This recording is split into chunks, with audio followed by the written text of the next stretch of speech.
विष्णुपादाय कृष्णप्रेष्ठाय भूतले श्रीमते भक्तिवेदांत स्वामिनिति नामिने नमस्ते सरस्वती देवे गौरवाणी प्रचारिणी निर्विशेष शून्यवादी पाश्चात्य देश तारिणी जय श्री कृष्ण चैतन्य प्रभु नित्यानंद श्री अद्वैत गदाधर श्रीवासादि गौर भक्त वृंद हरे कृष्णा कृष्ण कृष्ण हरे हरे हरे राम राम राम ಹರೇ ಹರೇ. ಎಲ್ಲರಿಗೂ ಲೀಲಾಮೃತ ತರಗತಿಗೆ ಸ್ವಾಗತ ಸುಸ್ವಾಗತ. ನಾವು ಇಲ್ಲಿಯವರೆಗೆ ಪ್ರಭುಪಾದರ ಬಾಲ್ಯವನ್ನು ತಿಳ್ಕೊಂಡಿದ್ದೇವೆ ಅಲ್ವಾ. ಪ್ರಭುಪಾದರ ಬಾಲ್ಯ ಹೇಗಿತ್ತು, ಅವರ ಬಾಲ್ಯದ ಜೀವನವನ್ನು ತಿಳ್ಕೊಂಡಿದ್ದೇವೆ. ಇವತ್ತು ನಾವು 2ನೇ ಅಧ್ಯಾಯ ಪ್ರಭುಪಾದರ ಕಾಲೇಜು, ವಿವಾಹ ಮತ್ತು ಗಾಂಧಿ ಚಳವಳಿ ಇದರ ಬಗ್ಗೆ ತಿಳ್ಕೊಳ್ಳೋಣ.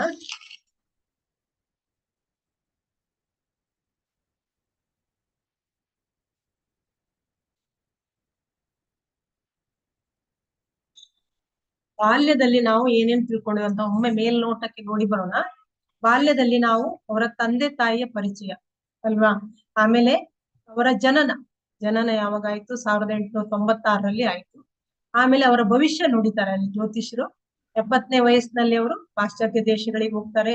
ಆಮೇಲೆ ಅಲ್ಲಿ 108 ದೇವಸ್ಥಾನಗಳನ್ನು ಕಟ್ತಾರೆ, ಆಧ್ಯಾತ್ಮಿಕವನ್ನು ಧರ್ಮ ಬೋಧನೆ ಮಾಡ್ತಾರೆ. ಆಮೇಲೆ 2.5 ವರ್ಷದಲ್ಲಿ ಅವರಿಗೆ ಬರುವಂತಹ ಬಾಲ್ಯದ ಕಾಯಿಲೆಗಳು, ಅಲ್ಲಿ ಅವ್ರ ತಾಯಿ ಹೇಗೆ ಅವರನ್ನು ಟ್ರೀಟ್ ಮಾಡ್ತಾರೆ, ಚಿಕಿತ್ಸೆಯನ್ನು ಕೊಡ್ತಾರೆ, ಅದನ್ನೆಲ್ಲ ತಿಳ್ಕೊಂಡ್ರು. ಮತ್ತೆ 3ನೇ ವರ್ಷದಲ್ಲಿ ಅವರು ಚಿಕ್ಕವರಿರುವಾಗ ತೊಟ್ಟಿಲು ಗಾಡಿಯಲ್ಲಿ ಒಬ್ಬ ಸೇವಕನ ಸಹಾಯದಿಂದ ಅವರು ಅವರ ಗೆಳೆಯರು ಆ ಟೆಂಪಲ್ಗೆ ಹೋಗುದು, ಅಲ್ಲಿಯ ಸುತ್ತಮುತ್ತಲಿನ ವಾತಾವರಣ, ಅಲ್ಲಿಯ ಮೈದಾನ, ಅಲ್ಲಿಯ ದ್ವಾರಗಳು, ಅದರದೆಲ್ಲ ಅವರು ವಿವರಣೆ ಕೊಡ್ತಾರೆ. ಟೆಂಪಲ್ಗೆ ಪ್ರತಿಯೊಂದು ವಿವರಣೆ ಕೊಡ್ತಾರೆ. ಆಮೇಲೆ ರಾಧಾ ಗೋವಿಂದರ ಮೂರ್ತಿ ಹೇಗೆ ಶೃಂಗಾರ ಮಾಡಿದರೆ, ರಾಧೆ ಹೇಗಿದ್ದಾಳೆ, ಮದರಂಗಿ ಕೈಯಲ್ಲಿ ಆಶೀರ್ವಾದ ಮಾಡುವ ಹಾಗೆ, ಕೃಷ್ಣನ ಚಿನ್ನದ ಕೊಳಲ್ ಹಿಡ್ಕೊಂಡು ನಿಂತಿರುವಂತಹದ್ದು ಎಲ್ಲವನ್ನು ವಿವರಣೆ ಮಾಡ್ತಾ ಇರ್ತಾರೆ. ಆಮೇಲೆ ಆ ಪೂಜಾ ವಿಧಿಗಳನ್ನು ವಿವರಿಸ್ತಾರೆ. ಅಲ್ಲಿ ತಲ್ಲೀನನಾಗಿ ಅವರು ನಿಂತಿರುವಂತಹದ್ದು, ಆ ಮೂರ್ತಿಯನ್ನು ನೋಡಿ ತಲ್ಲೀನನಾಗಿ ಅಲ್ಲಿ ನಿಂತಿರ್ತಾರೆ. ಅದೇ ತರ 4 ವರ್ಷ ಆಗುವಾಗ ಪ್ಯಾರಿಸ್ ರಸ್ತೆಯಲ್ಲಿ ಏನ್ ಮಾಡ್ತಾರೆ, ಅಲ್ಲಿ ಪ್ರತಿ ವರ್ಷ ರಥಯಾತ್ರೆ ಮಾಡ್ತಾರೆ, ಜಗನ್ನಾಥ ರಥಯಾತ್ರೆ. ಆ ರಥಯಾತ್ರೆಯಲ್ಲಿ ಅವರು ಭಾಗವಹಿಸ್ತಾರೆ. ಪ್ರತಿ ವರ್ಷ ರಥಯಾತ್ರೆ ಮಾಡಿ ಅಲ್ಲಿ ಪ್ರಸಾದವನ್ನು ನೀಡ್ತಾರೆ ಅವರು. ಅವರು ಅಲ್ಲಿ ಕೂಡ ಅವ್ರು ಭಾಗಿಯಾಗ್ತಾರೆ. ಅದೇ ವರ್ಷ ಅಲ್ಲಿ ಕಲ್ಕತ್ತಾದಲ್ಲಿ ಒಂದು ಪ್ಲೇಗ್ ರೋಗ ಬರ್ತದೆ. ಆ ಪ್ಲೇಗ್ ರೋಗ ಏನ್ ಮಾಡಿದ್ರು ಗುಣ ಆಗೋದಿಲ್ಲ. ಆಗ ಅಲ್ಲಿ ಪ್ರಭುಪಾದರು ಇವರು ಒಬ್ರು ಬಾಬಾಜಿ ಏನ್ ಮಾಡ್ತಾರೆ, ಅಲ್ಲಿ ಬಂದು ಎಲ್ಲ ನಗರ ಬೀದಿಗಳಲ್ಲಿ ಎಲ್ಲರೂ ಸೇರ್ತಾರೆ, ಹಿಂದೂ ಮುಸ್ಲಿಂ ಕ್ರಿಶ್ಚಿಯನ್ರು ಎಲ್ಲ ಸೇರಿ ಏನ್ ಮಾಡ್ತಾರೆ, ಅಲ್ಲಿ ಸಂಕೀರ್ತನೆ ಮಾಡ್ತಾರೆ, ಭಗವಂತನ ನಾಮ ಸಂಕೀರ್ತನೆ ಮಾಡ್ತಾರೆ. ಈ ಬಾಲಕ ಅಭಯ ತುಂಬಾ ಚಿಕ್ಕ 4 ವರ್ಷ ಇರ್ತಾನೆ. ಅವನು ಕೂಡ ಅವರ ಮೊಣಗಂಟಿನಷ್ಟು ಎತ್ತರ ಇದ್ರು ಕೂಡ ಅಲ್ಲಿ ಹೋಗಿ ಏನ್ ಮಾಡ್ತಾನೆ, ಅವನು ಅದರಲ್ಲಿ ನರ್ತಿಸ್ತಾನೆ, ಕುಣಿತಾನೆ, ಎಲ್ಲ ಮಾಡ್ತಾರೆ. ಆಮೇಲೆ ಅಲ್ಲಿ ಈ ರಥಯಾತ್ರೆ ಮಾಡುವಾಗ ಅವ್ರಿಗೆ ಏನ್ ಅನಿಸ್ತದೆ, ನಾನ್ ಕೂಡ ಯಾಕೆ ರಥಯಾತ್ರೆ ಮಾಡಬಾರ್ದು ಅಂತ 5 ವರ್ಷದ ಬಾಲಕ ಇರ್ತಾರೆ. ನಾನ್ ಕೂಡ ಮಾಡ್ಬೇಕು ಅಂತ ಮನಸ್ಸಲ್ಲಿ ಯೋಚನೆ ಮಾಡಿ ತಂದೆ ಹತ್ರ ಹೇಳ್ತಾರೆ, ನನ್ಗೊಂದು ರಥ ಬೇಕು. ಆಗ ತಂದೆ ಏನ್ ಮಾಡ್ತಾರೆ, ಕರ್ಕೊಂಡು ಹೋಗಿ ಅಲ್ಲಿ ಒಂದು ಅಜ್ಜಿಯ ಕೈಯಿಂದ ಒಂದು ರಥವನ್ನು ತೆಗೆದುಕೊಟ್ಟು ಅದನ್ನೆಲ್ಲ ಸರಿಯಾಗಿ ಆ ರಥವನ್ನೆಲ್ಲ ಜೋಡಿಸಿ ಅದಕ್ಕೆ ಪೇಂಟ್ ಎಲ್ಲ ಕೊಟ್ಟು ಅದರ ಅಲಂಕಾರ ಮಾಡಿ ಅವ್ರ ರಥಯಾತ್ರೆಯನ್ನು 8 ದಿವಸ ಆ ಬಾಲಕರಿಗೆಲ್ಲ ಇವರೇ ಮುಂದಾಳತ್ವ ವಹಿಸಿಕೊಂಡು ಎಲ್ಲ ಚಂದ ಸಂಭ್ರಮದಿಂದ 8 ವರ್ಷ ಏನ್ ಮಾಡ್ತಾರೆ ಅವರು ರಥಯಾತ್ರೆ 8 ದಿನ ರಥಯಾತ್ರೆಯನ್ನು ಮಾಡ್ತಾರೆ. ಎಲ್ಲ ಮಕ್ಕಳು ಅವರಿಗೆ ಸಹಾಯ ಮಾಡ್ತಾರೆ, ಬೀದಿಯವರೆಲ್ಲ ಹೆಂಗಸರು ಸಹಾಯ ಮಾಡ್ತಾರೆ, ಪ್ರಸಾದ ಎಲ್ಲ ಮಾಡಿ ಕೊಡ್ಲಿಕ್ಕೆ ಸಹಾಯ ಮಾಡ್ತಾರೆ. ತಂದೆ ಕೂಡ ತುಂಬಾ ಸಹಾಯವನ್ನು ಮಾಡ್ತಾರೆ. ಆಮೇಲೆ ಅವರಿಗೆ ಶಾಲೆಗೆ ಹಾಕ್ತಾರೆ. 5 ವರ್ಷದಿಂದ 8 ವರ್ಷ ತನಕ ಒಂದು ಪ್ರೈವೇಟ್ ಶಾಲೆ, ಕಿಂಡರ್ ಗಾರ್ಡನ್ ಅಂತ, ಅಲ್ಲಿ ಸೇರಿಸ್ತಾರೆ ಅವರನ್ನು. ಅಲ್ಲಿ ಅವರು ಬೆಂಗಾಳಿ ಸಂಸ್ಕೃತ ಭಾಷೆಗಳನ್ನೆಲ್ಲ ಕಲಿತಾರೆ. ಮತ್ತೆ ಅಲ್ಲಿ ಮಹಾಭಾರತ ಎಲ್ಲ ಓದ್ಲಿಕ್ಕೆ ಶುರು ಮಾಡ್ತಾರೆ ಅವರು. ಮತ್ತೆ ಅಜ್ಜಿಗೆ ಕಥೆ ಎಲ್ಲ ಹೇಳ್ತಾರೆ. ಹಾಗೆ ಎಲ್ಲ ಮಹಾಭಾರತದ ಸತ್ವವನ್ನೆಲ್ಲ ಅವ್ರು ಚಿಕ್ಕ ಪ್ರಾಯದಲ್ಲೇ ತಿಳ್ಕೊಂಡಿರ್ತಾರೆ. ಪ್ರಭುಪಾದರ ತಂದೆ ಕೂಡ ತುಂಬಾ ಸಪೋರ್ಟ್ ಮಾಡ್ತಾರೆ ಅವರಿಗೆ. ಇವನು ಬೆಳೀತಾ ಇದ್ದಾಗೆ ಆಧ್ಯಾತ್ಮಿಕದ ಕಡೆಗೆ ಜಾಸ್ತಿ ಒಲವು ಬರುವ ಹಾಗೆ ಮಾಡ್ತಾರೆ.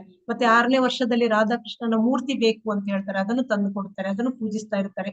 ಆಮೇಲೆ ಆ ಪ್ರೈವೇಟ್ ಸ್ಕೂಲ್ ಕಳೆದ ನಂತರ ಅವರನ್ನು ಮತ್ತೆ ಅಲ್ಲೇ ಹತ್ತಿರದ 8 ವರ್ಷದ ನಂತರ ಮೆಟ್ಟಿಲಾಲ್ ಅನ್ನೋ ಸ್ಕೂಲಿಗೆ ಸೇರಿಸ್ತಾರೆ. ಅದೊಂದು ಕ್ರಿಶ್ಚಿಯನ್ ಸ್ಕೂಲ್. ಅಲ್ಲಿ ಅವರನ್ನು ಸೇರಿಸಿ ಅಲ್ಲಿ ಓದಿಸ್ತಾರೆ. ಅಲ್ಲಿ ಹೋಗುವಾಗ ಕೂಡ ತುಂಬಾ ಚುರುಕಾಗಿರ್ತಾರೆ ಅವರು, ತುಂಬಾ ತುಂಟತನ ಕೂಡ ಮಾಡ್ತಾ ಇದ್ರು. ಹಾಗೆ ಅಲ್ಲಿ ಹೋಗುವಾಗ ದಾರಿಯಲ್ಲಿ ಯಾರ್ಯಾರು ಸಿಗ್ತಾರೆ ಅವರೆಲ್ಲವನ್ನು ಪರಿಚಯ ಮಾಡ್ಕೊಂಡಿರ್ತಾರೆ. ಅವರ ಗುಡಿಸುವವರನ್ನು, ಟಾಂಗ ಗಾಡಿಯಲ್ಲಿ ಯಾರು ಬರ್ತಾರೆ ಯಾರು ಹೋಗ್ತಾರೆ, ಬ್ರಿಟಿಷ್ ಅಧಿಕಾರಿಗಳು, ಆಮೇಲೆ ವೇಶ್ಯರು ಯಾರ್ತಾರೆ, ಕಿಸೆ ಕಳ್ಳರು ಯಾರ್ತಾರೆ, ಎಲ್ಲರ ಪರಿಚಯವನ್ನು ಅವ್ರು ಗೊತ್ತಿರ್ತದೆ. ಅಷ್ಟು ತುಂಟರಾಗಿ ಇರ್ತಾರೆ. ಆಮೇಲೆ 10 ವರ್ಷ ಅವ್ರ ಊರಿಗೆ ಕರೆಂಟ್ ಬರ್ತದೆ. ಆ ಊರಿಗೆ ಅಷ್ಟರವರೆಗೆ ಅವ್ರಿಗೆ ಗ್ಯಾಸ್ ಲೈಟ್ ಇರ್ತದೆ. ಆಗ ಅವರಿಗೆ ಅಲ್ಲಿ ಕರೆಂಟ್ ಕನೆಕ್ಷನ್ ಆಗ್ತದೆ. ಆಮೇಲೆ ಒಮ್ಮೆ ಅವ್ರು ಏನ್ ಮಾಡ್ತಾರೆ, ಸರ್ಕಸ್ಸಿಗೆ ಹೋಗ್ತಾರೆ ತಂದೆ ಜೊತೆ. ಅಲ್ಲಿ ತಂದೆ ಜೊತೆಗೆ ಹೋದಾಗ ಅಲ್ಲಿ ಒಂದು ಜಾದೂ ಮಾಡ್ತಾ ಇರ್ತಾರೆ. ಒಬ್ಬನನ್ನು ಒಂದು ಗೋಣಿಯಲ್ಲಿ ಹಾಕಿ ಪೆಟ್ಟಿಗೆಯಲ್ಲಿ ಹಾಕಿ ಸೀಲ್ ಮಾಡಿದ ನಂತರ ಅವನು ಹೊರಗೆ ಬರುವಂತದ್ದು. ಅದು ಅವ್ರಿಗೇನು ಹಿಡಿಸುದಿಲ್ಲ. ಅದಕ್ಕಿಂತ ತಂದೆ ಹೇಳಿಕೊಟ್ಟಂತಹ ಆಧ್ಯಾತ್ಮಿಕ. ಮಗುವನ್ನು ಹಿಡ್ಕೊಂಡು ಹೋಗಿ ಆಫ್ ಮಾಡ್ತೀನಿ, ಒಂದ್ ನಿಮಿಷ, ಸಾರಿ.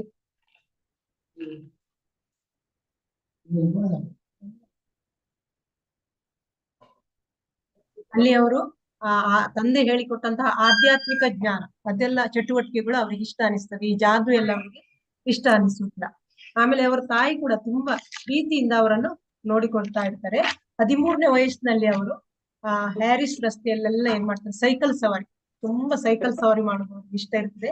ಆ ಸೈಕಲ್ ಸವಾರಿ ಮಾಡೋದೆಲ್ಲ ಹೋಗ್ತಾ ಇರ್ತಾರೆ. ಎಲ್ಲ ಅಲ್ಲಿರುವ ಪ್ಲೇಸ್ ಗಳಿಗೆಲ್ಲ ತಿರುಗುತ್ತಾ ಇರ್ತಾರೆ ಅವರು. ಅಷ್ಟೊತ್ತಿಗೆ ಏನಾಗ್ತದೆ, ಅಲ್ಲಿ ಒಮ್ಮೆ ಹಿಂದೂ ಮುಸ್ಲಿಂ ಗಲಾಟೆ ಆಗ್ತದೆ.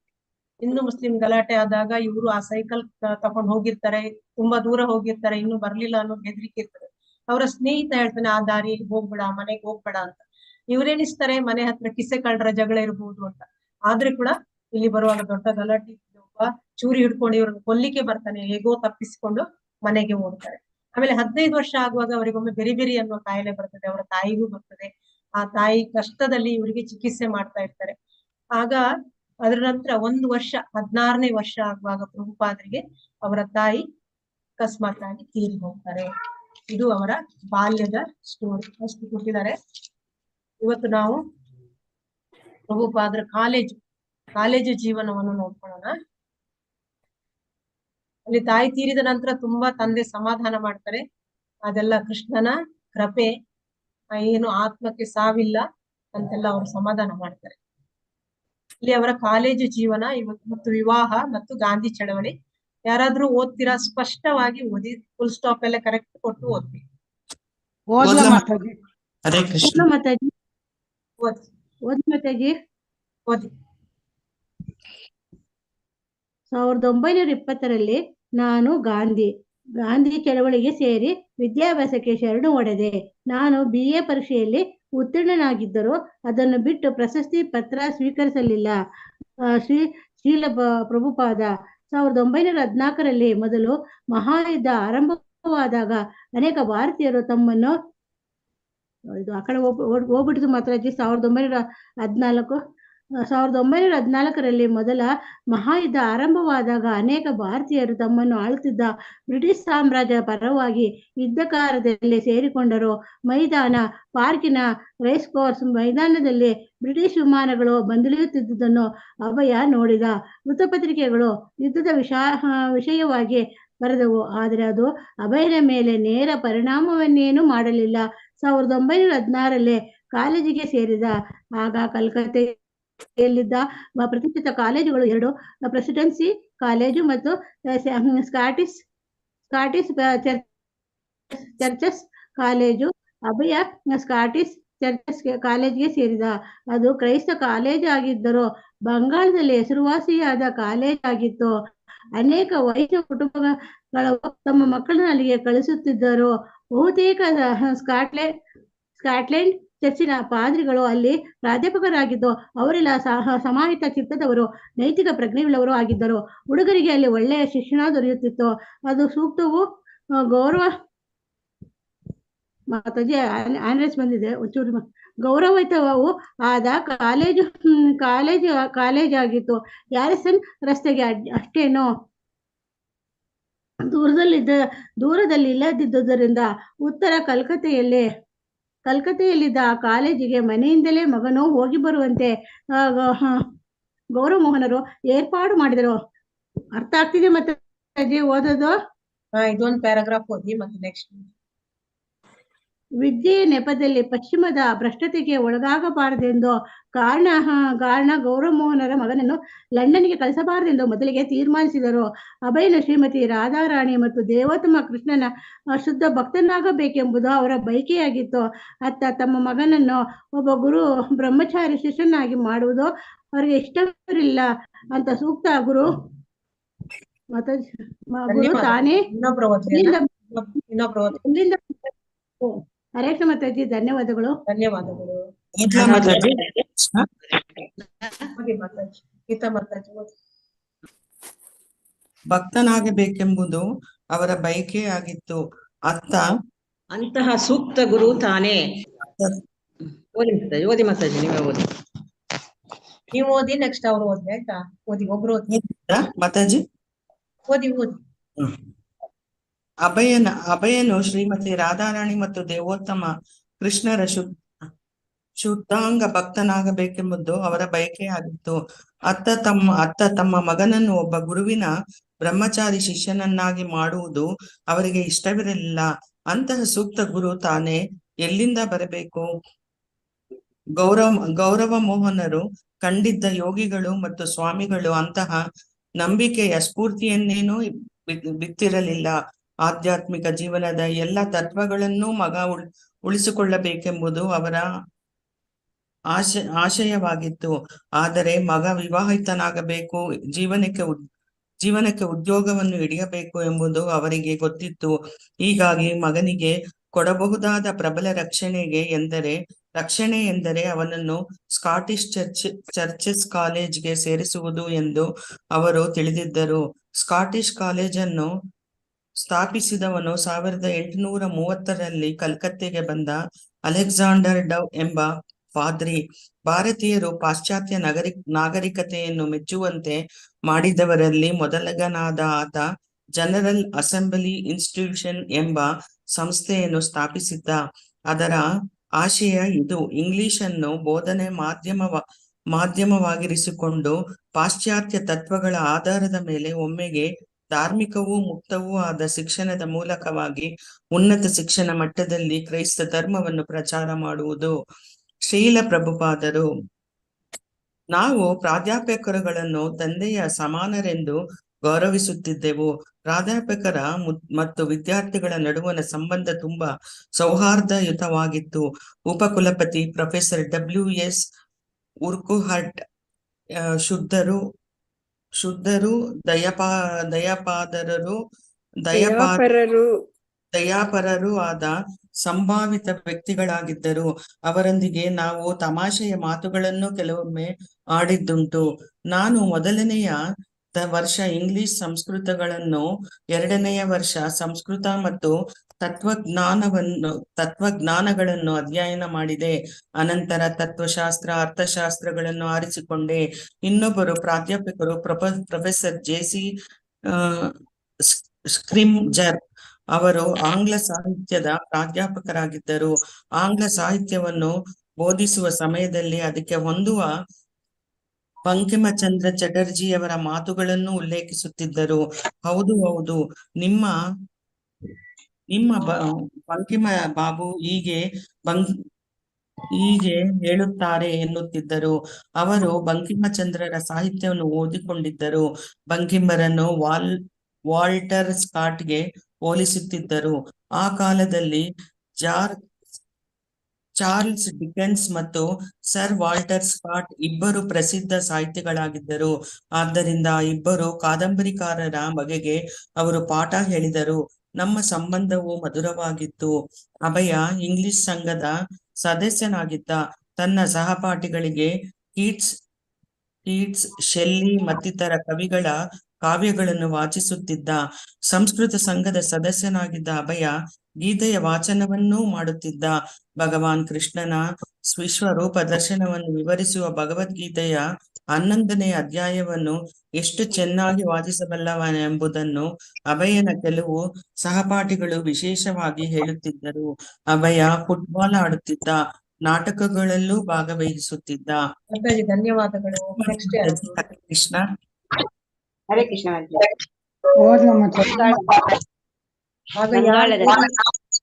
ಹರೇ ಕೃಷ್ಣ. ಬಂಗಾಳದ ನಾಟಕ ನಿರ್ದೇಶಕರು, ಪ್ರಸಿದ್ಧ ವ್ಯವಸ್ಥಾಪಕರು ಆಗಿದ್ದ ಅಮೃತ್ಲಾಲ್ ಬೋಸ್ ಎಂಬುವರು ಚೈತನ್ಯ ಮಹಾಪ್ರಭು ಜೀವನವನ್ನು ಕುರಿತಾದ ಒಂದು ನಾಟಕವನ್ನು ಅಭಯ ಮತ್ತು ಸಂಗಡಿಗರಿಗೆ ಅಭ್ಯಾಸ ಮಾಡಿಸಿದರು. 8 ಆಣೆ ಕೊಟ್ಟು ಕಂಪೆನಿ ನಾಟಕದಲ್ಲೇ ಚೈತನ್ಯ ಲೀಲೆಯನ್ನು ನೋಡುವ ಅವಕಾಶ ಇರುವಾಗ ಇಂತಹ ಹವ್ಯಾಸಿ ನಾಟಕ ಪ್ರದರ್ಶನದ ಅವಶ್ಯಕತೆ ತಾನೇ ಎಂಬ ಪ್ರಶ್ನೆಯನ್ನು ಎತ್ತಿಕೊಂಡು ಅಮೃತ್ಲಾಲ್ ಬೋಸ್ ಅವರೇ ಉತ್ತರವನ್ನು ಕೊಡುತ್ತಿದ್ದರು. ನಿಮ್ಮ ಚೈತನ್ಯ ಮಹಾಪ್ರಭು ನಾಟಕ ಅವರ ಮೇಲೆ ಎಂತಹ ಪರಿಣಾಮ ಮಾಡಬೇಕು ಗೊತ್ತೇ? ಮುಂದೆ ಪಾಪಕೃತ್ಯಗಳನ್ನು ಮಾಡುವುದಿಲ್ಲ ಎಂದು ನೋಡಿದವರೆಲ್ಲ ತೀರ್ಮಾನಕ್ಕೆ ಬರಬೇಕು. ಆ ಪ್ರಸಿದ್ಧ ನಿರ್ದೇಶಕರು ಖುದ್ದಾಗಿ ಈ ಹುಡುಗರಿಗೆಲ್ಲ ನಾಟಕಾಭ್ಯಾಸ ಮಾಡಿಸುತ್ತಿದ್ದರು. ಅವರು ಹಾಕಿದ್ದ ಷರತ್ತು ಒಂದೇ, ಏನೆಂದರೆ ಪ್ರದರ್ಶನವು ಸರ್ವಶುದ್ಧ ಎಂದು ನಾವು ಒಪ್ಪಿಕೊಳ್ಳುವವರೆಗೆ ಸಾರ್ವಜನಿಕ ಪ್ರದರ್ಶನ ಮಾಡಕೂಡದು. ಒಂದು ವರ್ಷಕ್ಕಿಂತ ಹೆಚ್ಚು ಕಾಲ ಅಭಯ ಮತ್ತು ಸಂಗಡಿಗರು ಅಂತಿಮವಾಗಿ ನಿರ್ದೇಶಕರು ಸಾರ್ವಜನಿಕ ಪ್ರದರ್ಶನ ಮಾಡಿ ಎಂದು ಒಪ್ಪಿಕೊಳ್ಳುವ ತನಕ ಒಂದೇ ಸಮಯ ಚೈತನ್ಯ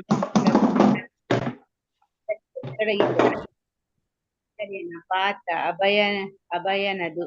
ನಾಟಕದ ಸಂದರ್ಭದಲ್ಲಿ ಸಭಾ ಸದಸ್ಯರಲ್ಲಿ ಬಹುಮಂದಿ ಕಣ್ಣೀರು ಅಭಯ ನೋಡಿದ. ಅವರೇಕೆ ಅಳುತ್ತಿದ್ದಾರೆಂಬುದು ಅಭಯನಿಗೆ ಮೊದಲು ಅರ್ಥವಾಗಲಿಲ್ಲ. ಪಾತ್ರಧಾರಿಗಳೆಲ್ಲ ಶ್ರಮವಹಿಸಿ ಕಲಿತಿದ್ದು ಮತ್ತು ಪ್ರಾಮಾಣಿಕವಾಗಿದ್ದುದು ಸಭಾಸದಸ್ಯರ ಮೇಲೆ ಅದ್ಭುತ ಪರಿಣಾಮವನ್ನು ಬೀರಿತೆಂಬುದು ಅನಂತರ ಅವರ ಅರಿವಿಗೆ ಬಂದಿತು. ಅದೇ ಅಭಯನ ಮೊದಲ ಹಾಗೂ ಕೊನೆಯ ನಾಟಕ ಪ್ರದರ್ಶನ. ಧನ್ಯವಾದಗಳು ಮಾತಾಜಿ. ನೆಕ್ಸ್ಟ್ ಓದ್ಲ ಮಾತಾಜಿ. ಕಾಳಿದಾಸನ ಕುಮಾರ ಸಂಭವ ಅಧ್ಯಯನದಲ್ಲಿ ತೊಡಗಿದ್ದಾಗ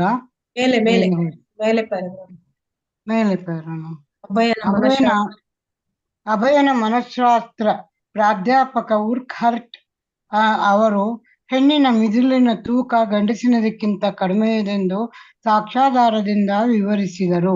ಅರ್ಥಶಾಸ್ತ್ರದ ಪ್ರಾಧ್ಯಾಪಕರು ಕೌಟುಂಬಿಕ ಸಾಮರಸ್ಯವು ಆರ್ಥಿಕ ಅಭಿವೃದ್ಧಿಗೆ ಚೋದಕವಾಗುತ್ತದೆಂಬ ಮಾರ್ಷಲ್ ವಾದದ ಮೇಲೆ ಬೆಳಕು ಚೆಲ್ಲಿದರು. ಸಂಸ್ಕೃತವೇ ಎಲ್ಲ ಭಾಷೆಗಳ ತಾಯಿ ಎಂದು ಹೇಳುವ ರೋವೆ ಮತ್ತು ವೆಬ್ಸ್ ಅವರ ಗ್ರಂಥಗಳನ್ನು ಅಭಯ ಅಭ್ಯಾಸ ಮಾಡುತ್ತಿದ್ದ. ಕಾಳಿದಾಸನ ಕುಮಾರ ಸಂಭವ ಅಧ್ಯಯನದಲ್ಲಿ ತೊಡಗಿದ್ದಾಗ ಧೀರ ಎಂಬ ಶಬ್ದಕ್ಕೆ ಕಾಳಿದಾಸನು ಕೊಟ್ಟ ವ್ಯಾಖ್ಯೆ ಅಭಯನ ಮೇಲೆ ಪರಿಣಾಮ ಬೀರಿತು. ಧೀರ ಎಂದರೆ ಕ್ಷೋಭೆಗೆ ಒಳಗಾಗದವನು, ಆತ್ಮ ಸಂಯಮ ಉಳ್ಳವನು. ಕಾಳಿದಾಸನ ಪ್ರಕಾರ ಹಿಂದೆ ಒಮ್ಮೆ ಈಶ್ವರನು ತೀವ್ರ ತಪಸ್ಸು ಮಾಡುತ್ತಿದ್ದ. ರಾಕ್ಷಸನೊಡನೆ ಯುದ್ಧದಲ್ಲಿ ತೊಡಗಿದ್ದ ದೇವತೆಗಳು ಈಶ್ವರನಿಂದ ಹುಟ್ಟುವ ಮಗನು ತಮ್ಮ ಸೇನಾಪತಿಯಾಗಬೇಕೆಂದು ಬಯಸಿದರು. ಆದ್ದರಿಂದ ಅವನ ತಪೋಭಂಗ ಮಾಡಲು ರೂಪವತಿಯಾದ ಪಾರ್ವತಿಯನ್ನು ಕಳಿಸಿದರು. ಪಾರ್ವತಿಯು ಶಿವನನ್ನು ತುಂಬಾ ಭಕ್ತಿಯಿಂದ ಪೂಜಿಸಿ ಅವನ ಮರ್ಮಾಂಗವನ್ನು ಸ್ಪರ್ಶಿಸಿದರೂ ಸಹ ಈಶ್ವರನು ವಿಚಲಿತನಾಗಲಿಲ್ಲ. ಶಿವನ ಕಾಮ ನಿಗ್ರಹ ಶಕ್ತಿ ಧೀರತನಕ್ಕೆ ಸೂಕ್ಷ್ಮ ನಿದರ್ಶನವಾಗಿದೆ. ಬ್ರಿಟಿಷರು ನಡೆಸುತ್ತಿದ್ದ ಎಲ್ಲಾ ಶಾಲೆಗಳಂತೆಯೇ ಸ್ಯಾಟಿಸ್ ಚರ್ಚಿಸ್ ಕಾಲೇಜಿನ ಎಲ್ಲ ಯುರೋಪಿಯನ್ ಅಧ್ಯಾಪಕರು ದೇಶ ಭಾಷೆಯನ್ನು ಕಲಿಯಬೇಕಾಗಿತ್ತು. ಅಭಯ ಮತ್ತು ಕೆಲವು ಹುಡುಗರು ಕಡಲೆಕಾಯಿ ತಿನ್ನುತ್ತಾ ಮಾತನಾಡುತ್ತಿದ್ದಾಗ ಪ್ರೊಫೆಸರ್ ಉರ್ಕು ಹರ್ಟ್ ಆ ಗುಂಪಿನ ಮುಂದೆ ನಡೆದು ಹೋದರು. ಹುಡುಗರಲ್ಲಿ ಒಬ್ಬ ಪ್ರೊಫೆಸರ್ ಉರ್ಕು ಹರ್ಟ್ ಅವರ ಬಗ್ಗೆ ಬಂಗಾಳಿಯಲ್ಲಿ ಗೇಲಿ ಮಾಡಿದ. ಹುಡುಗರು ತಬ್ಬಿಬ್ಬಾಗುವಂತೆ ಪ್ರೊಫೆಸರ್ ಉರ್ಕು ಹರ್ಟ್ ಅವರು ಕೂಡಲೇ ಹಿಂದಕ್ಕೆ ತಿರುಗಿ ಗೇಲಿಗಾರನ ಕಡೆ ನೋಡುತ್ತಾ ಬಂಗಾಳಿಯಲ್ಲೇ ಉತ್ತರ ಕೊಟ್ಟರು. ಅಭಯ ಮತ್ತು ಸಂಗಡಿಗರಿಗೆ ತುಂಬಾ ನಾಚಿಕೆಯಾಯಿತು. ಧನ್ಯವಾದಗಳು ಮಾತಾಜಿ. ಹರೇ ಕೃಷ್ಣ. ಹರೇ ಕೃಷ್ಣ ಮಾತಾಜಿ. ಓದ್ಲಾ? ಬೈಬಲ್ ಅಧ್ಯಯನ ಕಡ್ಡಾಯವಾಗಿತ್ತು. ಬೈಬಲ್ ಸೊಸೈಟಿಯವರು ಪ್ರತಿಯೊಬ್ಬ ವಿದ್ಯಾರ್ಥಿಗೂ ಸುಂದರವಾಗಿ ಬೈಂಡು ಮಾಡಿದ ಬೈಬಲ್ ಗ್ರಂಥವನ್ನು ಕೊಟ್ಟಿದ್ದರು. ಬೆಳಗಿನ ಹೊತ್ತಿನಲ್ಲಿ ಎಲ್ಲ ವಿದ್ಯಾರ್ಥಿಗಳು ಗ್ರಂಥ ಪಠನ, ಪ್ರಾರ್ಥನೆ ಮತ್ತು ಹಾಡುಗಳಿಗೆ ಕಲಿಯುತ್ತಿದ್ದರು. ಒಬ್ಬ ಪ್ರಾಧ್ಯಾಪಕರು ವೈದಿಕ ಕರ್ಮ ಸಿದ್ಧಾಂತ ಮತ್ತು ಪುನರ್ಜನ್ಮ ಸಿದ್ಧಾಂತಗಳನ್ನು ಟೀಕಿಸಿದರು. ನ್ಯಾಯಾಲಯದಲ್ಲಿ ಸಾಕ್ಷಿಯ ಆಧಾರವಿಲ್ಲದೆ ಯಾರನ್ನೂ ಶಿಕ್ಷಿಸುವಂತಿಲ್ಲ. ಹಾಗೆಯೇ ಹಿಂದೂಗಳ ಪ್ರಕಾರ ಒಬ್ಬ ಜೀವಿಯು ಹಿಂದಿನ ಜನ್ಮದಲ್ಲಿ ಮಾಡಿದ ಪಾಪಗಳ ಪರಿಣಾಮವಾಗಿ ಈ ಜನ್ಮದಲ್ಲಿ ಸಂಕಟಗಳನ್ನು ಅನುಭವಿಸುತ್ತಾನೆ. ಹೀಗೆ ಪಾಪ ಕಾರ್ಯ ಮಾಡಿದನೆಂಬುದಕ್ಕೆ ಸಾಕ್ಷಿ ಆಧಾರ ಎಲ್ಲಿದೆ ಎಂಬುದು ಅವರ ವಾದವಾಗಿತ್ತು. ಅಭಯನಿಗೆ ಈ ಟೀಕೆ ಸ್ವಲ್ಪವೂ ಹಿಡಿಸಲಿಲ್ಲ. ಸಮಂಜಸವೂ ಪ್ರತ್ಯುತ್ತರವೂ ಅವನಲ್ಲಿತ್ತು. ಆದರೆ ಅಭಯನು ಇನ್ನೂ ವಿದ್ಯಾರ್ಥಿಯಾಗಿದ್ದುದರಿಂದ ಸುಮ್ಮನಾದನು.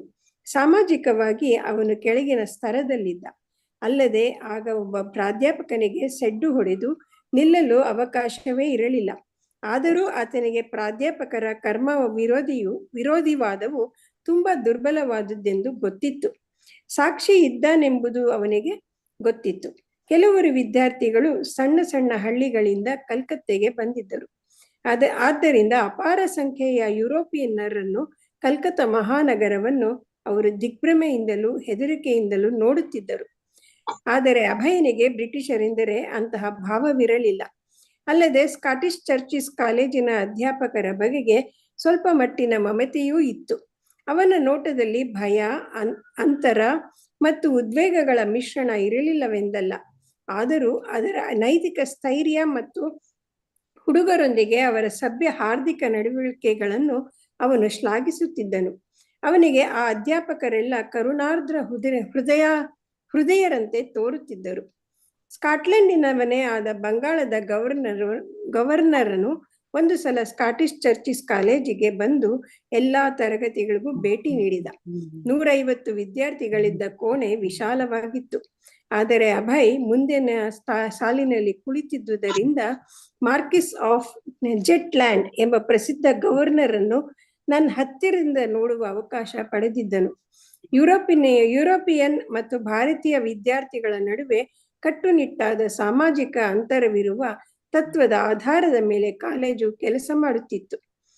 ಕೆಳಗಿನ ವರ್ಗದವರು ಎಂದು ಭಾವಿಸಲಾಗಿದ್ದ ಬಂಗಾಳಿ ಅಧ್ಯಾಪಕರುಗಳು ಕೂಡ ಯುರೋಪಿಯನ್ನ ಪ್ರಾಧ್ಯಾಪಕರ ಶಾಲಾ ಆರಾಮ ಕೋಣೆಗಳಿಗಿಂತ ಪ್ರತ್ಯೇಕಿಸಲ್ಪಟ್ಟ ಬೇರೆ ಆರಾಮ ಕೋಣೆಗಳಲ್ಲಿ ಇರಿಸಬೇಕಾಗಿತ್ತು. ಭಾರತೀಯರೇ ಆದ ಎಂ ಘೋಷ್ ಎಂಬಾತ ಬರೆದಿದ್ದ ಭಾರತದಲ್ಲಿ ಇಂಗ್ಲೆಂಡಿನ ಕಾರ್ಯ ಎಂಬ ಗ್ರಂಥವು ಪಠ್ಯ ವಿಷಯಗಳ ಒಂದು ಭಾಗವಾಗಿತ್ತು. ಬ್ರಿಟಿಷರ ಆಳ್ವಿಕೆಗೆ ಮುಂಚೆ ಭಾರತವು ಎಂತಹ ಆರಂಭಿಕ ಸ್ಥಿತಿಯಲ್ಲಿತ್ತು ಎಂಬುದನ್ನು ಆ ಗ್ರಂಥದಲ್ಲಿ ವಿಸ್ತಾರವಾಗಿ ಚಿತ್ರಿಸಲಾಗಿತ್ತು.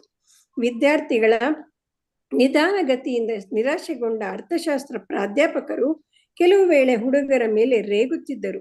ಅವರನ್ನೆಲ್ಲ ಭಾರತದ ರಾಷ್ಟ್ರದ ಪ್ರತಿನಿಧಿಗಳಂತೆ ಸಂಬೋಧಿಸುತ್ತಾ, ನೀವು ಎಂದಿಗೂ ಸ್ವಾತಂತ್ರ್ಯವನ್ನು ನಿರೀಕ್ಷಿಸುವಂತಿಲ್ಲ, ನಿಮಗೆ ಅಳಲು ಬರುವುದಿಲ್ಲ, ನೀವು ಬರಿಯ ಕತ್ತೆಗಳಂತೆ ನಿಮಗೆ ಆಳಲು ಬರುವುದಿಲ್ಲ, ನೀವು ಬರಿಯ ಕತ್ತೆಗಳಂತೆ ದುಡಿಯಬಲ್ಲಿರಿ ಅಷ್ಟೇ ಎನ್ನುತ್ತಿದ್ದರು. ಕಾಲೇಜು ಜೀವನ ತುಂಬಾ ಶ್ರಮದಾಯಕವಾಗಿತ್ತು. ಬೆಳಗಿನ ಹೊತ್ತಿನಲ್ಲಿ ರಾಧಾ ಗೋವಿಂದರ ವಿಗ್ರಹಗಳ ಎದುರಿಗೆ ಗಂಟೆಗಟ್ಟಲೆ ಕುಳಿತಿರಲು ಈಗ ಅವನಿಗೆ ವ್ಯವಧಾನವಿರಲಿಲ್ಲ. ಮೊದಲಿಗೆ ಅಭಯನು ಮಲ್ಲಿಕ್ ದೇವಾಲಯಗಳಲ್ಲಿ ರಾಧಾ ಗೋವಿಂದರ ಚಿನ್ನದ ವಿಗ್ರಹಗಳ ಎದುರಿಗೆ ದಿನವೂ ಗಂಟೆಗಟ್ಟಲೆ ಇರುತ್ತಿದ್ದ. ಅರ್ಚಕರು ಗಂಧ, ದೀಪ, ಪುಷ್ಪ, ಕೀರ್ತನೆಗಳಿಂದ ದೇವರಿಗೆ ಪೂಜೆ ಮಾಡುತ್ತಿದ್ದುದನ್ನು, ಧಾರಾಳವಾಗಿ ಪ್ರಸಾದ ವಿನಿಯೋಗ ಮಾಡುತ್ತಿದ್ದುದನ್ನು ನೋಡುತ್ತಿದ್ದ. ಈಗ ಅವೆಲ್ಲ ಅವನ ಪಾಲಿಗೆ ಬಾಲ್ಯಕಾಲದ ವೈಭವಗಳು ಎನ್ನಿಸಿದವು. ಹುಡುಗನಾಗಿದ್ದಾಗ ಅವನು ದೇವಾಲಯದ ಹುಲ್ಲಿನ ಕಾಂಪೌಂಡಿನ ಒಳಗೆ ಆಟವಾಡುತ್ತಿದ್ದ, ಅಥವಾ ಕಚೋರಿಯನ್ನು ಕರೆಯುತ್ತಿದ್ದ ರಸ್ತೆ ಬದಿಯ ವ್ಯಾಪಾರಿಗಳನ್ನು ನೋಡುತ್ತಿದ್ದ, ಅಥವಾ ಸೈಕಲ್ ಸವಾರಿ ಮಾಡುತ್ತಿದ್ದ, ಇಲ್ಲವೇ ಭವತಾರಿಣಿಯೊಂದಿಗೆ ಸೇರಿ ಗಾಳಿಪಟ ಹಾರಿಸುತ್ತಿದ್ದ. ಅವನ ಜೀವನವೆಲ್ಲ ಹ್ಯಾರಿಸನ್ ರಸ್ತೆಯಲ್ಲಿರುವ ತನ್ನ ಮನೆಯ ಮೇಲೆ, ತಾಯಿಯ ಮಾತುಗಳ ಮೇಲೆ, ತಂದೆಯ ಶ್ರೀಕೃಷ್ಣ ಪೂಜೆಯ ಮೇಲೆ ಕೇಂದ್ರೀಕೃತವಾಗಿತ್ತು. ಇದೆಲ್ಲ ಈಗ ಹಳೆಯ ಕಾಲದ ಮಾತಾಯಿತು. ಧನ್ಯವಾದ. ಹರೇ ಕೃಷ್ಣ ಮಾತಾಜಿ, ಧನ್ಯವಾದ. ಗೀತಾ ಗೀತಾ ಓದಿ ಆಯ್ತಲ್ಲ ಮಾತಾಜಿ? ಅಲ್ಲ, ಜಯಮತಿ ಮಾತಾಜಿ. ನಾನು ಓದಿಲ್ಲ. ಓದಿಲ್ಲ. ನೀವು next ಓದಿ ಜಯಮತಿ ಮಾತಾಜಿ. ಅಭಯ ತರಗತಿ ಕೋಣೆಯಲ್ಲಿ ಸಾಲು ಸಾಲಾಗಿದ್ದ ಉದ್ದನೆಯ ಡೆಸ್ಕುಗಳ ಬಳಿ ಯಾವುದೋ ಎಲ್ಲೋಯ್ತು ಎಲ್ಲಿ ಮಾತಾಜಿ? ಇಲ್ಲಿ ನೋಡಿ. ಯಾವುದೋ ಒಂದು ಬೆಂಚಿನಲ್ಲಿ ಸಂಗಡಿರೊಂದಿಗೆ ಕುಳಿತುಕೊಂಡಿಲ್ಲ ಎಂದರೆ ಎಲ್ಲಿ? ಮೇಲಿದು ಈ ಪ್ಯಾರಾಗ್ರಾಫ್ ಕಾಣೋದಿಲ್ವಾ? ಅಭಯ ತರಗತಿಯಲ್ಲಿ ಅದೇ ಅಲ್ವಾ ಮಾತಾಜಿ? ಅಲ್ಲ, ಅಭಯ ಈಗ ಸ್ಕಾಟಿಷ್ ಮೇಲಿನ ಪ್ಯಾರಾ ಮಾತಾಜಿ, ಮೇಲಿಂದ ಕರೆಕ್ಟ್ ಆಗಿ ಓದ್ತಾ ಇದೆ ಮೇಲಿನ ಪ್ಯಾರಾ ಮಾತಾಜಿ. ಇದು ಓದಿ ಕಾಲೇಜಿನ ಆವರಣದಲ್ಲಿ ಅಲ್ಲ, ಅದ್ರ ಮೇಲ್ ಪ್ಯಾರಾ ಓದಿಲ್ಲ. ಸ್ಕಾಟಿಷ್ ಚರ್ಚಿಸ್ ಕಾಲೇಜಿನ ಆವರಣದಲ್ಲಿ ಕಾಲ ಕಳೆಯುತ್ತಿದ್ದ. ಅಭಯ ಈಗ ಸ್ಕಾಟಿಷ್ ಚರ್ಚಿನ ಕಾಲೇಜಿನ ಆವರಣದಲ್ಲಿ ಕಾಲ ಕಳೆಯುತ್ತಿದ್ದ. ಇಲ್ಲಿ ಅಚ್ಚನೆಯ ಬಯಲು, ಹಕ್ಕಿಗಳಿದ್ದ ಉದ್ಯಾನವನಗಳು ಇದ್ದವು. ಒಂದು ಸಣ್ಣ ಆಲದ ಮರವೂ ಇತ್ತು. ಆದರೆ ಪೂಜೆಯ ಬದಲಿಗೆ ಅಧ್ಯಯನ. ಸ್ಕಾಟಿಷ್ ಚರ್ಚಸ್ ಕಾಲೇಜಿನ ವಾತಾವರಣವು ಶಿಕ್ಷಣ ಸಂಸ್ಕಾರದಿಂದ ಕೂಡಿತ್ತು. ಮುಖ್ಯ ದ್ವಾರದ ಬಳಿಯ ಸೂಚನಾ ಫಲಕಗಳ ಮುಂದೆ ಕಲೆತಾಗ ಅಥವಾ ಮುಖ್ಯ ದ್ವಾರದ ಒಳ ಹೊರಗೆ ಓಡಾಡುವಾಗ ವಿದ್ಯಾರ್ಥಿಗಳ ಸಹಜ ಸಂಭಾಷಣೆ ಕೂಡ ಸಾಮಾನ್ಯವಾಗಿ ತರಗತಿಯ ಪಾಠ ಅಥವಾ ಕಾಲೇಜಿನ ಚಟುವಟಿಕೆಗಳ ಬಗೆಯೇ ಇರುತ್ತಿತ್ತು. ಅಭಯ ತರಗತಿಯ ಕೋಣೆಯಲ್ಲಿ ಸಾಲು ಸಾಲಾಗಿದ್ದ ಉದ್ದನೆಯ ಡೆಸ್ಕುಗಳ ಬಳಿ ಯಾವುದೋ ಒಂದು ಬೆಂಚಿನಲ್ಲಿ ಸಂಗಡಿಗರೊಡನೆ ಕುಳಿತುಕೊಂಡಿಲ್ಲ ಎಂದರೆ ಯುರೋಪಿಯನ್ ವೇಷದಲ್ಲಿ ಸ್ಕಾಟಿಷ್ ಉಪಭಾಷೆಯಲ್ಲಿ ಡ್ಯೂಟಿ ಎನ್ನಲು ಬ್ಯೂಟಿ ಎಂದು ಮುಂತಾಗಿ ಹೇಳುತ್ತಿದ್ದ. ಪ್ರಾಧ್ಯಾಪಕ ಪಾದ್ರಿಯ ಉಪನ್ಯಾಸದ ಸಮಯದಲ್ಲಿ ಗಮನವಿಟ್ಟು ಮುಂದೆ ನೋಡುತ್ತಿರಲಿಲ್ಲ ಎಂದರೆ, ಅಥವಾ ಪಾಶ್ಚಾತ್ಯ ತರ್ಕ, ರಸಾಯನಶಾಸ್ತ್ರ, ಮನಶಾಸ್ತ್ರ ಪಾಠ ನಡೆಯುತ್ತಿದ್ದಾಗ ವಾಸ್ತವವಾಗಿ ತರಗತಿಯಲ್ಲಿ ಇರಲಿಲ್ಲ ಎಂದರೆ, ಹಾಳೆಗಳು ತಿರುಗುವಂತೆ ಬೀಸುತ್ತಿದ್ದ ವಿದ್ಯುತ್ ಪಂಖಗಳ ಕೆಳಗೆ ಪುಸ್ತಕದ ಬೀರುಗಳ ನಡುವೆ ಟೇಬಲ್ ಬಳಿ ಕುಳಿತು ಒಂದು ಪುಸ್ತಕವನ್ನು ತೆರೆದು ಓದುತ್ತಲೋ, ಟಿಪ್ಪಣಿ ಬರೆದುಕೊಳ್ಳುತ್ತಲೋ ಅಥವಾ ಗೊತ್ತುಪಡಿಸಿದ ಮನೆ ಪಾಠಗಳ ತಯಾರಿ ನಡೆಸುತ್ತಲೋ ಇದ್ದ ಎಂದರ್ಥ. ಅಥವಾ ತಂದೆ ತಾಯಿ ಸೋದರ ಸೋದರಿಯರ ಒಡನೆ ಮನೆಯಲ್ಲಿಯೇ ಪಾಠ ಓದುತ್ತಲೋ, ಪಾದ್ರಿ ಕೋರಿದ್ರ ಮನೆ ಪಾಠವನ್ನು ಸಿದ್ಧಪಡಿಸುತ್ತಲೋ ಇದ್ದ ಎಂದರ್ಥ.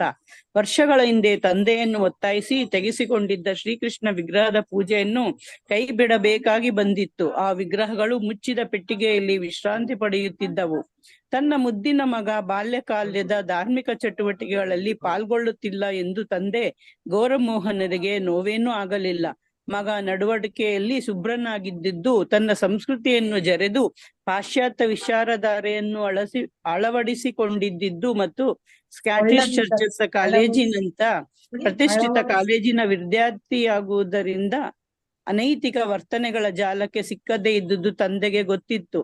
ಉತ್ತಮ ವಿದ್ಯಾಭ್ಯಾಸದ ನಂತರ ವೃತ್ತಿ ಸಿದ್ಧತೆಗೆ ಮಗ ಅಣೆಯಾಗುತ್ತಿರುವುದನ್ನು ಕಂಡು ಗೌರಮೋಹನರಿಗೆ ತೃಪ್ತಿಯಾಗಿತ್ತು. ಮಗ ಜವಾಬ್ದಾರಿಯುತ ವೈಷ್ಣವನಾಗುತ್ತಾನೆ, ಕೂಡಲೇ ಮದುವೆಯಾಗುತ್ತಾನೆ, ಉದ್ಯೋಗ ಹಿಡಿಯುತ್ತಾನೆ ಎಂಬ ಸಂತೃಪ್ತಿ ಅವರಿಗೆ.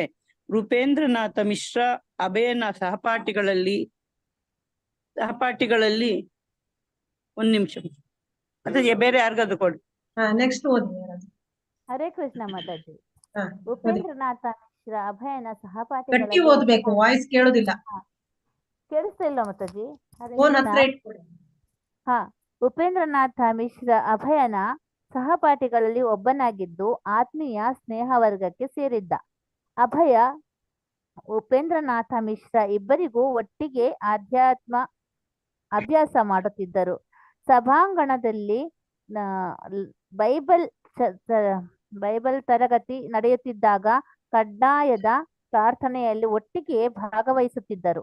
ಅಭಯ ತುಂಬಾ ಗಂಭೀರ ವಿದ್ಯಾರ್ಥಿಯಾಗಿದ್ದರೂ ಪಾಶ್ಚಾತ್ಯ ವಿದ್ಯಾಭ್ಯಾಸದ ಮೋಹಕ್ಕೆ ಸಿಕ್ಕಿಲ್ಲ. ಪಾಶ್ಚಾತ್ಯ ಉನ್ನತ ವಿದ್ಯಾಸಿದ್ಧಿಯ ಬಯಕೆಯವನಲ್ಲ ಎಂಬುದು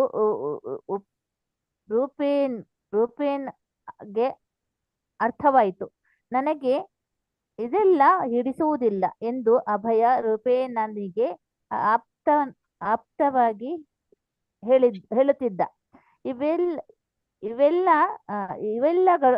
ಇವೆಲ್ಲವುಗಳಿಂದ ದೂರ ಸರಿಯುವ ಭಾವನೆಯನ್ನು ಆಗಾಗ ವ್ಯಕ್ತಪಡಿಸುತ್ತಿದ್ದ. ನಿನ್ನ ಎಂದು ರೂಪೇನ್ ಕೇಳಿದಾಗ ಅಭಯ ತನ್ನ ಮನಸ್ಸನ್ನು ತೆರೆದಿಡುತ್ತಿದ್ದ. ಅಭಯನು ಯಾವಾಗಲೂ ಧಾರ್ಮಿಕ, ದಾರ್ಶನಿಕ ಅಥವಾ ದೈವಭಕ್ತಿಯ ವಿಚಾರವಾಗಿ ಮಥನ ಮಾಡುತ್ತಿದ್ದನೆಂಬುದು ರೂಪೇನ್ಗೆ ಗೊತ್ತಾಯಿತು. ಧನ್ಯವಾದಗಳು ಮಾತಾಜಿ. ಮಾತಾಜಿ ಧನ್ಯವಾದಗಳು. ನೆಕ್ಸ್ಟ್ ಓದಿ ಆಯ್ತಾ? ಧನ್ಯವಾದಗಳು. ಹರೇ ಕೃಷ್ಣ.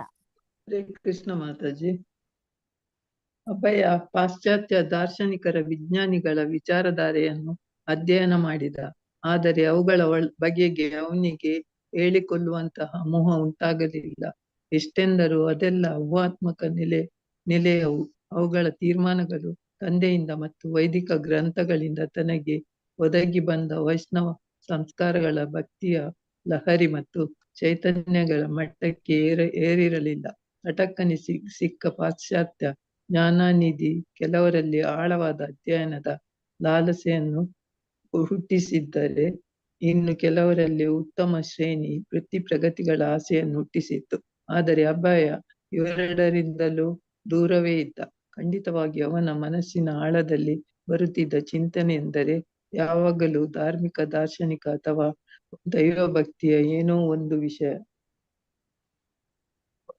ಆದರೂ ಸ್ಕಾಟಿಷ್ ಚರ್ಚ್ ಕಾಲೇಜಿನ ಸ್ವಲ್ಪ ಗಟ್ಟಿ ಓದಿ ವಿದ್ಯಾರ್ಥಿಯಾಗಿ ಸ್ವಲ್ಪ ಗಟ್ಟಿ ಓದಿ. ವಿದ್ಯಾ ಜೀವನಕ್ಕೆ ತನ್ನ ಕಾಲ ಮತ್ತು ಲಕ್ಷ್ಯಗಳನ್ನು ವಿನಿಯೋಗಿಸುತ್ತಿದ್ದ. ಕಾಲೇಜಿನ 2ನೇ ವರ್ಷದಲ್ಲಿ ಅಭಯನಿಗೆ ಒಂದು ವಿಚಿತ್ರ ಕನಸು ಬಿತ್ತು. ತಂದೆ ಕೊಡಿಸಿದ್ದ ಶ್ರೀಕೃಷ್ಣ ವಿಗ್ರಹವು ಕಾಣಿಸಿಕೊಂಡು, ನನ್ನನ್ನೇಕೆ ಪೆಟ್ಟಿಗೆಯಲ್ಲಿ ಬಿಸಾಡಿದ್ದೀಯೇ? ನೀನು ನನ್ನನ್ನು ಹೊರಗೆ ತೆಗೆದು ಮತ್ತೆ ಪೂಜೆ ಸಲ್ಲಿಸಲೇಬೇಕು ಎಂದು ಆಕ್ಷೇಪಿಸಿದಂತೆ ಕನಸು. ಇಷ್ಟ ದೈವವನ್ನು ಮರೆತದ್ದಕ್ಕಾಗಿ ಅಭಯನಿಗೆ ತುಂಬಾ ದುಃಖವಾಯಿತು. ಮನೆ ಪಾಠ ಸಿದ್ಧತೆಯ ನಡುವೆಯೂ ಅವನು ರಾಧಾಕೃಷ್ಣರ ಪೂಜೆಯನ್ನು ಮತ್ತೆ ಆರಂಭಿಸಿದ್ದ. ಮಾತಾಜಿ ಧನ್ಯವಾದಗಳು. ವಾಯ್ಸ್ ಅಷ್ಟು ಕೇಳ್ತಿರ್ಲಿಲ್ಲ, ಬೇಜಾರ್ ಮಾಡ್ಬೇಡಿ, ಬೇಗ ನಿಲ್ಸಿದ್ದಾರೆ. ಹರೇ ಕೃಷ್ಣ. ಇನ್ನ ಯಾರಾದ್ರೂ ಓದಿ. ಹರೇ ಕೃಷ್ಣ ಮಾತಾಜಿ. ಓದ್ಲಾ ನಾನು? ಓದಿ, ಗಟ್ಟಿ ಓದ್ಬೇಕು. ಹೌದು. ಅಭಯನಿಗಿಂತ 1 ವರ್ಷ ಮುಂದಿನ ತರಗತಿಯಲ್ಲಿ ಉಗ್ರ ರಾಷ್ಟ್ರೀಯಧಾರಿ ಸುಭಾಷ್ ಚಂದ್ರ ಬೋಸ್ ಇದ್ದ. ಈ ಹಿಂದೆ ಸುಭಾಷ್ ಪ್ರೆಸಿಡೆನ್ಸಿ ಕಾಲೇಜಿನ ವಿದ್ಯಾರ್ಥಿಯಾಗಿದ್ದ. ಆದರೆ ಸದಾ ಭಾರತೀಯ ವಿದ್ಯಾರ್ಥಿಗಳನ್ನು ಅವಹೇಳನ ಮಾಡುತ್ತಿದ್ದ. ಒಬ್ಬ ಬ್ರಿಟಿಷ್ ಪ್ರಾಧ್ಯಾಪಕನ ವಿರುದ್ಧ ಮುಷ್ಕರದ ವ್ಯವಸ್ಥೆ ಮಾಡಿದ್ದನೆಂಬ ಕಾರಣಕ್ಕೆ ಅವನನ್ನು ಆ ಕಾಲೇಜಿನಿಂದ ಉಚ್ಚಾಟಿಸಲಾಗಿತ್ತು. ಸ್ಯಾಟಿನ್ ಚರ್ಚಿಸ್ ಕಾಲೇಜಿನಲ್ಲಿ ಸುಭಾಷ್ ತುಂಬಾ ಗಂಭೀರ ವಿದ್ಯಾರ್ಥಿಯಂತೆ ಕಂಡು ಬಂದ. ತತ್ವಶಾಸ್ತ್ರ ಸುಭದ್ರ ತತ್ವಶಾಸ್ತ್ರ ಸಂಘದ ಕಾರ್ಯದರ್ಶಿಯಾಗಿದ್ದ ಸುಭಾಷ್ ಕುಲಪತಿ ಕುಕಟ್ನೊಂದಿಗೆ ತುಂಬಾ ಸಹಕರಿಸುತ್ತಿದ್ದನು. ಸುಭಾಷ್ ಚಂದ್ರ ಬೋಸ್ ಮತ್ತು ಇತರರಿಂದ ಅಭಯನಿಗೆ ಭಾರತದ ಸ್ವಾತಂತ್ರ್ಯಕ್ಕೆ ಸಂಬಂಧಿಸಿದ ಮಾತುಕತೆಗಳು ಕಿವಿಗೆ ಬಿದ್ದವು. ಬಂಗಾಳದಲ್ಲಿ ಪ್ರಸಿದ್ಧರಾಗಿದ್ದ ಭಾರತದ ಪುರುಷರ ವಿಷಯವಾಗಿಯೂ ತಿಳಿದುಕೊಂಡ. ಶಸ್ತ್ರಾಸ್ತ್ರ ಕಾಯ್ದೆಯ ವಿರುದ್ಧ ಹೋರಾಡಿದ ಬಿಪಿನ್ ಚಂದ್ರಪಾಲ್ 1915ರಲ್ಲಿ 1905ರಲ್ಲಿ ವಂಗ ವಿಭಜನೆಯ ವಿರುದ್ಧ ಆಂದೋಲನ ಮಾಡಿ ಬ್ರಿಟಿಷರನ್ನು ಕಂಗೆಡಿಸಿದ ಸುರೇಂದ್ರನಾಥ ಬ್ಯಾನರ್ಜಿ, ಲಾಲಾ ಲಜಪತ್ ರಾಯ್ ಮತ್ತು ಮುಖ್ಯವಾಗಿ ಮೋಹನ್ ದಾಸ್ ಕೆ ಗಾಂಧಿ. ಸ್ಯಾಟಿಸ್ ಚರ್ಚಸ್ ಕಾಲೇಜು ಸರ್ಕಾರದ ವಿರುದ್ಧ ಪ್ರಚಾರವನ್ನು ತುಂಬಾ ಕಟ್ಟುನಿಟ್ಟಾಗಿ ನಿಷೇಧಿಸಿತ್ತು. ಆದರೆ ಹೋಮ್ ರೂಲ್ ಚಳುವಳಿಯ ಬಗೆಗೆ ವಿದ್ಯಾರ್ಥಿಗಳು ಸಹಾನುಭೂತಿಯುಳ್ಳವರಾಗಿದ್ದರು. ಕ್ರಾಂತಿಯ ಸ್ಪಷ್ಟ ಚಿಹ್ನೆಗಳನ್ನು ತೋರದಿದ್ದರೂ ವಿದ್ಯಾರ್ಥಿಗಳು ಕೆಲವೊಮ್ಮೆ ರಾಷ್ಟ್ರೀಯ ಸಭೆಗಳನ್ನು ಗುಪ್ತವಾಗಿ ನಡೆಸುತ್ತಿದ್ದರು. ಸುಭಾಷ್ ಚಂದ್ರ ಬೋಸ್ ರಾಷ್ಟ್ರೀಯ ಸ್ವಾತಂತ್ರ್ಯ ಆಂದೋಲನವನ್ನು ವಿದ್ಯಾರ್ಥಿಗಳು ಬೆಂಬಲಿಸಬೇಕೆಂದು ಒತ್ತಾಯಿಸಿದ್ದನ್ನು ಅಭಯನು ಕೇಳಿದನು. ಬೋಸನ ಧರ್ಮಶ್ರದ್ಧೆ, ಉತ್ಸಾಹ ಮತ್ತು ಸಂಕಲ್ಪ ಶಕ್ತಿಗಳನ್ನು ಅಭಯ ಮೆಚ್ಚಿಕೊಂಡಿದ್ದನು. ಅಭಯನಿಗೆ ರಾಜಕೀಯ ಚಟುವಟಿಕೆಗಳಲ್ಲಿ ಆಸಕ್ತಿ ಇರಲಿಲ್ಲವಾದರೂ ಸ್ವಾತಂತ್ರ್ಯ ಚಳುವಳಿಯ ತತ್ವಗಳು ಅವನ ಮೇಲೆ ಗಾಢ ಪ್ರಭಾವವನ್ನುಂಟು ಮಾಡಿದ್ದವು. ಸ್ವರಾಜ್ಯಕ್ಕಾಗಿ ಭಾರತದ ಹೋರಾಟವು ಒಂದು ಧರ್ಮಯುದ್ಧ ಎಂದು ಅನೇಕ ಬಂಗಾಳಿ ಭಾಷಣಕಾರರು ಮತ್ತು ಬರಹಗಾರರು ಘೋಷಿಸಿದರು. ರಾಷ್ಟ್ರೀಯತಾವಾದಿಗಳು ರಾಜಕೀಯ ವಿಮುಕ್ತಿಯು ಪ್ರಾಪಂಚಿಕ ಬಂಧನಗಳಿಂದ ಪಾರಾಗುವ ಆತ್ಮದ ವಿಮುಕ್ತಿಗೆ ಸಮ ಎಂದು ಭಾವಿಸಿದರು. ತಂದೆಯಿಂದ ಮೈಗೂಡಿಸಿಕೊಂಡು ತಾನು ಚಿಕ್ಕಂದಿನಿಂದಲೂ ನಡೆದುಕೊಂಡು ಬಂದಿದ್ದ ಪರಮ ಸತ್ಯನಾದ ಶ್ರೀಕೃಷ್ಣನ ಶ್ರದ್ಧಾಪೂರ್ಣ ಸೇವೆಯನ್ನು ಅಭಯನಿಗೆ ಆಸಕ್ತಿ ಇತ್ತು. ಇದರೊಂದಿಗೆ ಹೋಲಿಸಿದರೆ ಭಾರತದ ಸ್ವಾತಂತ್ರ್ಯ ಎನ್ನುವುದು ಒಂದು ತಾತ್ಕಾಲಿಕ ಸಾಪೇಕ್ಷ ಸತ್ಯವಾಗಿತ್ತು. ವೈದಿಕ ಧರ್ಮಗ್ರಂಥಗಳೇ ಸರ್ವಶ್ರೇಷ್ಠವೆಂದು ಕೆಲವರು ಸ್ವರಾಜ್ಯವಾದಿ ನಾಯಕರು ಒಪ್ಪಿಕೊಂಡದ್ದೇನೋ ನಿಜ. ಆದರೆ ವಿದೇಶಿ ಆಳ್ವಿಕೆಯ ಕಳಂಕದಿಂದ ಭಾರತವು ಮುಕ್ತವಾಗುವವರೆಗೆ ಭಾರತೀಯ ಸನಾತನ ಸಂಸ್ಕೃತಿಯ ಆ ವೈಭವವನ್ನು ಜಗತ್ ಕಲ್ಯಾಣಕ್ಕೆ ಬೆಳಗಿಸುವುದು ಸಾಧ್ಯವಿಲ್ಲ ಎಂದು ಅವರು ವಾದಿಸಿದರು. ಭಾರತೀಯ ಸಂಸ್ಕೃತಿಯ ಸರ್ವೋತ್ಕೃಷ್ಟತೆಯನ್ನು ವಿದೇಶಿಯರು ದೂಷಿಸಿ ಅವಹೇಳನ ಮಾಡುತ್ತಿದ್ದಾರೆ ಎಂದು ಸ್ಪಷ್ಟಪಡಿಸಿದರು. ಧನ್ಯವಾದ ಮಾತಾಜಿ. ಬೇರೆಯವರು ಯಾರಾದ್ರೂ ಓದಿ, ಸ್ಪೀಡ್ ಓದಿ. ಮಾತಾಜಿ. ಹರೇ ಕೃಷ್ಣ ಮಾತಾಜಿ. ಅಭಯನಿಗೂ ಇದು ಅನುಭವಕ್ಕೆ ಬಂದಿತ್ತು. ಇದು ಅನುಭವಕ್ಕೆ ನನಗೆ ಪಠ್ಯವಾಗಿದ್ದ ಭಾರತದಲ್ಲಿ ಒಂದು ನಿಮಿಷ, ಇಂಗ್ಲೆಂಡ್ ಯಾರು ಓದ್ತಾ ಇದ್ದೀರಿ? ಗೀತಾ ಎಂ ಮಾತಾಜಿ. ನಾನು ಓದೇ ಇಲ್ಲ. ಸ್ಪೀಡ್ ಓದ್ಬೇಕು, ಮತ್ತೆ ಫುಲ್ ಸ್ಟಾಪ್ ಎಲ್ಲ ಕರೆಕ್ಟ್ ಹಾಗೆ ನಿಲ್ಲಿಸಿ ಓದಿ. ಆಯ್ತು ಮಾತಾಜಿ. ಅಭಯನಿಗೂ ಇದು ಅನುಭವಕ್ಕೆ ಬಂದಿತ್ತು.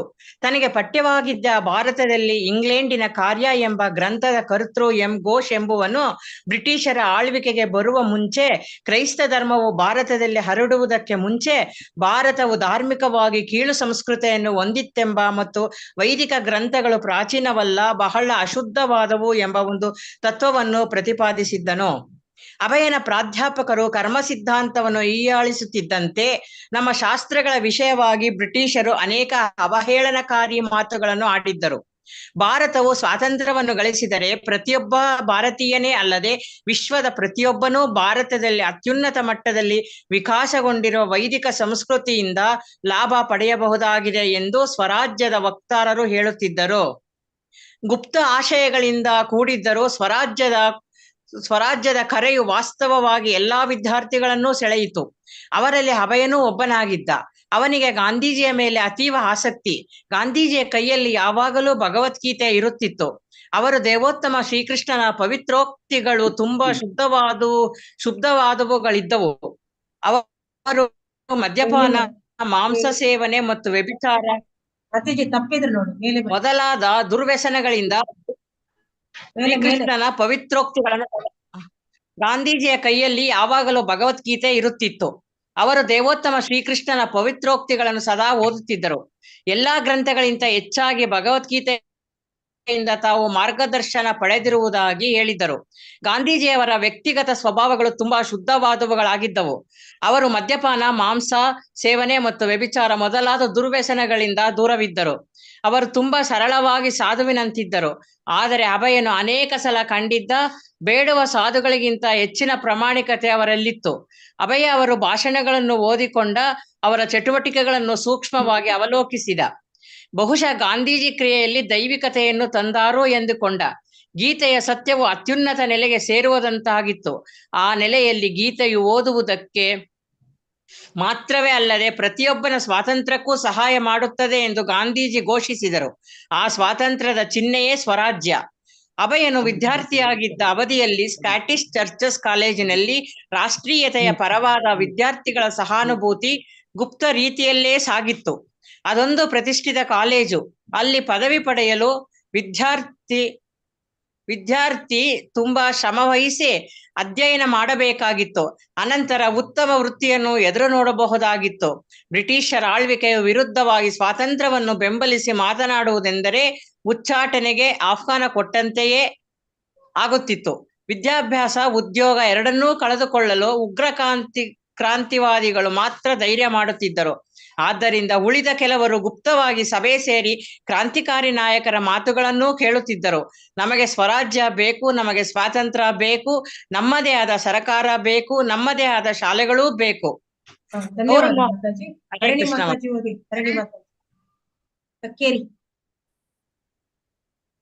ಕಕ್ಕೇರಿ ಮಾತಾಜಿ ಓದಿ.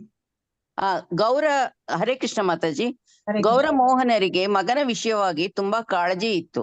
ಅವರ ಕಣ್ಣಿಗೆ ಅಭಯ ಭಾರತದ ರಾಜಕೀಯ ವಿಧಿಯನ್ನು ಬದಲಿಸಲು ಹೊರಟ ಕೋಟ್ಯಾಂತರ ಸಾಧನಗಳಲ್ಲಿ ಒಬ್ಬ ಎಂದು ಅನ್ನಿಸದೆ ತಮ್ಮ ಮುದ್ದಿನ ಮಗ ಎಂದಷ್ಟೇ ಅನ್ನಿಸುತ್ತಿತ್ತು. ಅಭಯನ ಏಳಿಗೆಯೇ ಅವರ ಮೊದಲನೆಯ ಧೋರಣೆಯಾಗಿತ್ತು. ಇತಿಹಾಸದ ರಂಗಭೂಮಿಯ ಮೇಲೆ ವಿಶ್ವದ ಘಟನೆಗಳು ಚಲಿಸುತ್ತಿದ್ದರೂ ತಾವು ಇಚ್ಛಿಸಿದ್ದ ಹಾಗೆ, ತಾವು ಪ್ರಾರ್ಥಿಸಿದ್ದ ಹಾಗೆ ಮಗನ ಭವಿಷ್ಯವು ಸಾಗುವುದರ ಕಡೆಗೆ ತಂದೆಯ ಲಕ್ಷ್ಯವಿದ್ದಿತು. ಅಭಯ ಶುದ್ಧ ವೈಷ್ಣವನಾಗಿ ರಾಧಾರಾಣಿಯ ಭಕ್ತನಾಗುವಂತೆ ಅವರು ಸಿದ್ಧತೆಗಳನ್ನು ಮಾಡಿದ್ದರು. ಕೃಷ್ಣನ ಪೂಜೆ ಮಾಡು, ಶುದ್ಧ ಚರಿತನಾಗಿ ಬಾಳು ಎಂದು ಮಗನಿಗೆ ಹೇಳಿಕೊಟ್ಟಿದ್ದರು. ಮಗನ ವಿದ್ಯಾಭ್ಯಾಸಕ್ಕೂ ಏರ್ಪಾಡು ಮಾಡಿದ್ದರು. ಈಗ ಮಗನಿಗೆ ಮದುವೆ ಮಾಡಬೇಕೆಂದು ತಂದೆ ಯೋಚಿಸಿದರು. ವೈದಿಕ ಸಂಪ್ರದಾಯದ ಪ್ರಕಾರ ತಂದೆ ತಾಯಿಗಳು ತುಂಬಾ ಎಚ್ಚರದಿಂದ ಮದುವೆಗೆ ವ್ಯವಸ್ಥೆ ಮಾಡಬೇಕು ಮತ್ತು ವಧುವು ಋತುಮತಿಯಾಗುವುದಕ್ಕೆ ಮೊದಲೇ ಮದುವೆ ಜರುಗಬೇಕು. ಗೌರಮೋಹನರ ಮೊದಲ ಮಗಳಿಗೆ ಮದುವೆಯಾದಾಗ 9 ವರ್ಷ. ಎರಡನೆಯವಳ ಮದುವೆ ನಡೆದಾಗ ಆ ಹುಡುಗಿಗೆ 12 ವರ್ಷ. ಮೂರನೆಯವಳಿಗೆ 11ನೇ ವಯಸ್ಸಿನಲ್ಲಿ ಮದುವೆ ನಡೆಯಿತು. ಎರಡನೆಯ ಮಗಳಿಗೆ 12 ನಡೆಯುತ್ತಿದ್ದಾಗ ಅವಳಿಗೆ ಈಗಲೇ ಮದುವೆ ಮಾಡದಿದ್ದರೆ ನಾನು ನೀರಲ್ಲಿ ಮುಳುಗಿ ಸತ್ತು ಹೋಗುತ್ತೇನೆ ಎಂದು ರಜನಿ ಹೇಳಿದ್ದರು. ವೈದಿಕ ಸಂಪ್ರದಾಯದಲ್ಲಿ ವಿವಾಹ ಪೂರ್ವ ಪ್ರಣಯಾಚರಣೆಗೆ ಅವಕಾಶವಿರಲಿಲ್ಲ. ಅಷ್ಟೇ ಅಲ್ಲ, ಮದುವೆಯ ಮೊದಲ ವರ್ಷ ದಂಪತಿಗಳು ಒಟ್ಟಿಗೆ ಇರುವುದಕ್ಕೂ ಅವಕಾಶವಿರಲಿಲ್ಲ. ಹುಡುಗಿಯು ತವರು ಮನೆಯಲ್ಲಿ ಅಡಿಗೆ ಮಾಡುತ್ತಾ ಗಂಡನಿಗೆ ಬಡಿಸುವಾಗ ಎದುರಿಗೆ ಬರುತ್ತಾ ಅಥವಾ ಯಾವುದಾದರೂ ಔಪಚಾರಿಕ ಸಮಾರಂಭಗಳಲ್ಲಿ ಭಾಗವಹಿಸುತ್ತಾ ಗಂಡನ ಸೇವೆಯನ್ನು ಆರಂಭಿಸುತ್ತಾಳೆ. ಕ್ರಮೇಣ ಹುಡುಗ ಹುಡುಗಿ ಇಬ್ಬರು ದೈಹಿಕ ಪುಷ್ಟಿ ಬೆಳೆದಂತೆ ಅವರಿಬ್ಬರನ್ನು ಬೇರ್ಪಡಿಸಲು ಸಾಧ್ಯವೇ ಇಲ್ಲ ಎನ್ನುವಷ್ಟರ ಮಟ್ಟಿಗೆ ಪರಸ್ಪರ ಪ್ರೀತಿ ಪಾತ್ರರಾಗುತ್ತಾರೆ. ಋತುಮತಿಯಾದ ಅನಂತರ ಬೇರಾವ ಹುಡುಗನೊಂದಿಗೂ ಸಂಪರ್ಕವಿರಿಸಿಕೊಳ್ಳದಿದ್ದ ಹುಡುಗಿ ಸಹಜವಾಗಿ ಗಂಡನಿಗೆ ವಿಧೇಯಳಾಗಿ ಉಳಿಯುತ್ತಾಳೆ. ಹರೇ ಕೃಷ್ಣ. ಇನ್ನೊಂದು ಯಾರಾದ್ರೂ ಓದಿ ಸ್ಪೀಡ್ ಅಲ್ಲಿ. ಹರೇ ಕೃಷ್ಣ ಮಾತಾಜಿ, ಧನ್ಯವಾದಗಳು. ಧನ್ಯವಾದಗಳು. ಸ್ಪಷ್ಟವಾಗಿ ಮಾತಾಜಿ, ನಾನು ಓದ್ಲಿಯಾ? ಸ್ಪಷ್ಟವಾಗಿ ಓದಿ. ಕಲ್ಕತ್ತೆಯಲ್ಲಿ ವಿವಾಹ ಯೋಗ್ಯ ಕನ್ಯೆಯರನ್ನು ಪಡೆದಿದ್ದ ಅನೇಕರು ಗೌರಮೋಹನರ ಸ್ನೇಹಿತರಾಗಿದ್ದರು. ಬಹುಕಾಲದಿಂದ ಅಭಿಯನಿಗೆ ತಕ್ಕ ನಾರಿಸಬೇಕೆಂದು ಗೌರಮೋಹನರು ಯೋಚಿಸುತ್ತಿದ್ದರು. ಮಲ್ಲಿಕರಿಗೆ ಸಂಬಂಧಪಟ್ಟ ಸುವರ್ಣ ಮಲ್ಲಿಕ್ ವಂಶದ ಮಗಳಾದ ರಾಣಿ ದತ್ತ ಎಂಬ ಕನ್ಯೆಯನ್ನು ತುಂಬಾ ಎಚ್ಚರಿಕೆಯ ಸಲಹೆ ಪಡೆದು ಆಯ್ಕೆ ಮಾಡಿದರು. ರಾಧಾರಾಣಿಗೆ ಆಗ 11 ವರ್ಷ. ಅವಳ ತಂದೆ ಹಾಗೂ ಗೌರಮೋಹನ ಕುಟುಂಬದವರೆಲ್ಲ ಸೇರಿ ಮಾತುಕತೆ ನಡೆಸಿದ ಅನಂತರ ಮದುವೆಗೆ 2 ಕುಟುಂಬಗಳು ಸಮ್ಮತಿಸಿದವು. ಅಭಯ ಆಗ 3ನೇ ವರ್ಷದಲ್ಲಿದ್ದ. ಹರೇ ಕೃಷ್ಣ, ಮ್ಯೂಟ್ ಮಾಡ್ಕೊಳ್ಳಿ. ಅಲ್ಲಿ ಯಾರು? ಹರೇ ಕೃಷ್ಣ, ಮ್ಯೂಟ್ ಮಾಡ್ಕೊಳ್ಳಿ ಪ್ಲೀಸ್. ಓದಿದ್ದು ಕೇಳುದಿಲ್ಲ. ಆದಾಯವಿಲ್ಲದ ವ್ಯಕ್ತಿ ಆ ಕಾಲದಲ್ಲಿ ವಿದ್ಯಾರ್ಥಿಗಳು ಮದುವೆಯಾಗುವುದು ತುಂಬಾ ಸಾಮಾನ್ಯವಾದ ಸಂಗತಿಯಾಗಿತ್ತು. ಏಕೆಂದರೆ ಅವನಿಗೆ ಕೂಡಲೇ ಆರ್ಥಿಕ ಜವಾಬ್ದಾರಿ ಏನೂ ಇರುತ್ತಿರಲಿಲ್ಲ. ಅಭಯನಿಗೆ ತಂದೆಯ ಆಯ್ಕೆಯ ಹುಡುಗಿ ಇಷ್ಟವಾಗಲಿಲ್ಲ.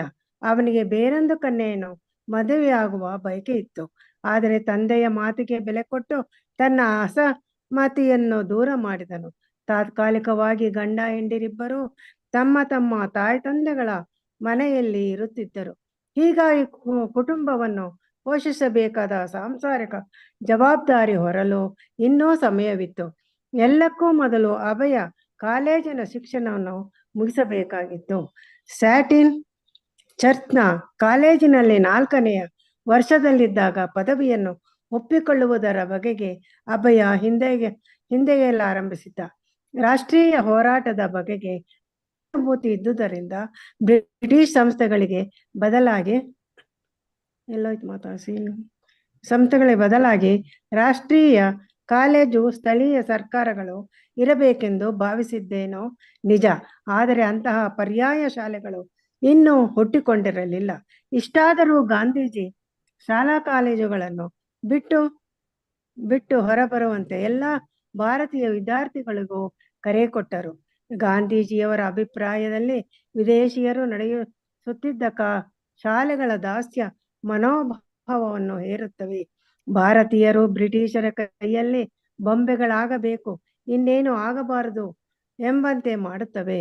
ಇತ್ತ ಕಾಲೇಜಿನ ಪದವಿ ಎಂದರೆ ಒಬ್ಬನ ಜೀವನ ನಿರ್ವಹಣೆಯ ಮೂಲಸ್ತಂಭವೂ ಆಗಿತ್ತು.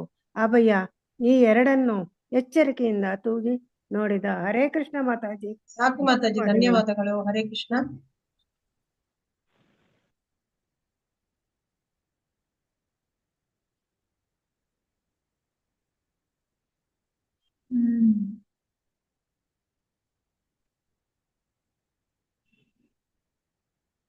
ಲೇಟ್ ಆಯ್ತು ಇವತ್ತು.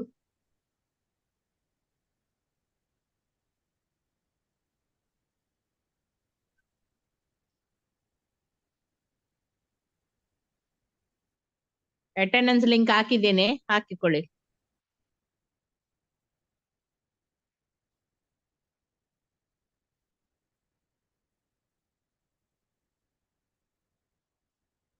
ಇಲ್ಲಿ ಗಾಂಧೀಜಿಯವರ ಇದು ಪ್ರಭುಪಾದರದ್ದು ಕಾಲೇಜು ಜೀವನ ಮತ್ತೆ ವಿವಾಹ ಮತ್ತು ಗಾಂಧೀಜಿ ಚಳವಳಿ, ಅವರು ಚಳವಳಿ ಪಾಲ್ಗೊಳ್ತಾರೆ. ಇದಿಷ್ಟು ವಿಷಯ ಇವತ್ತು ತಿಳ್ಕೊಳ್ಳಿಕ್ಕಿದ್ದೇವೆ.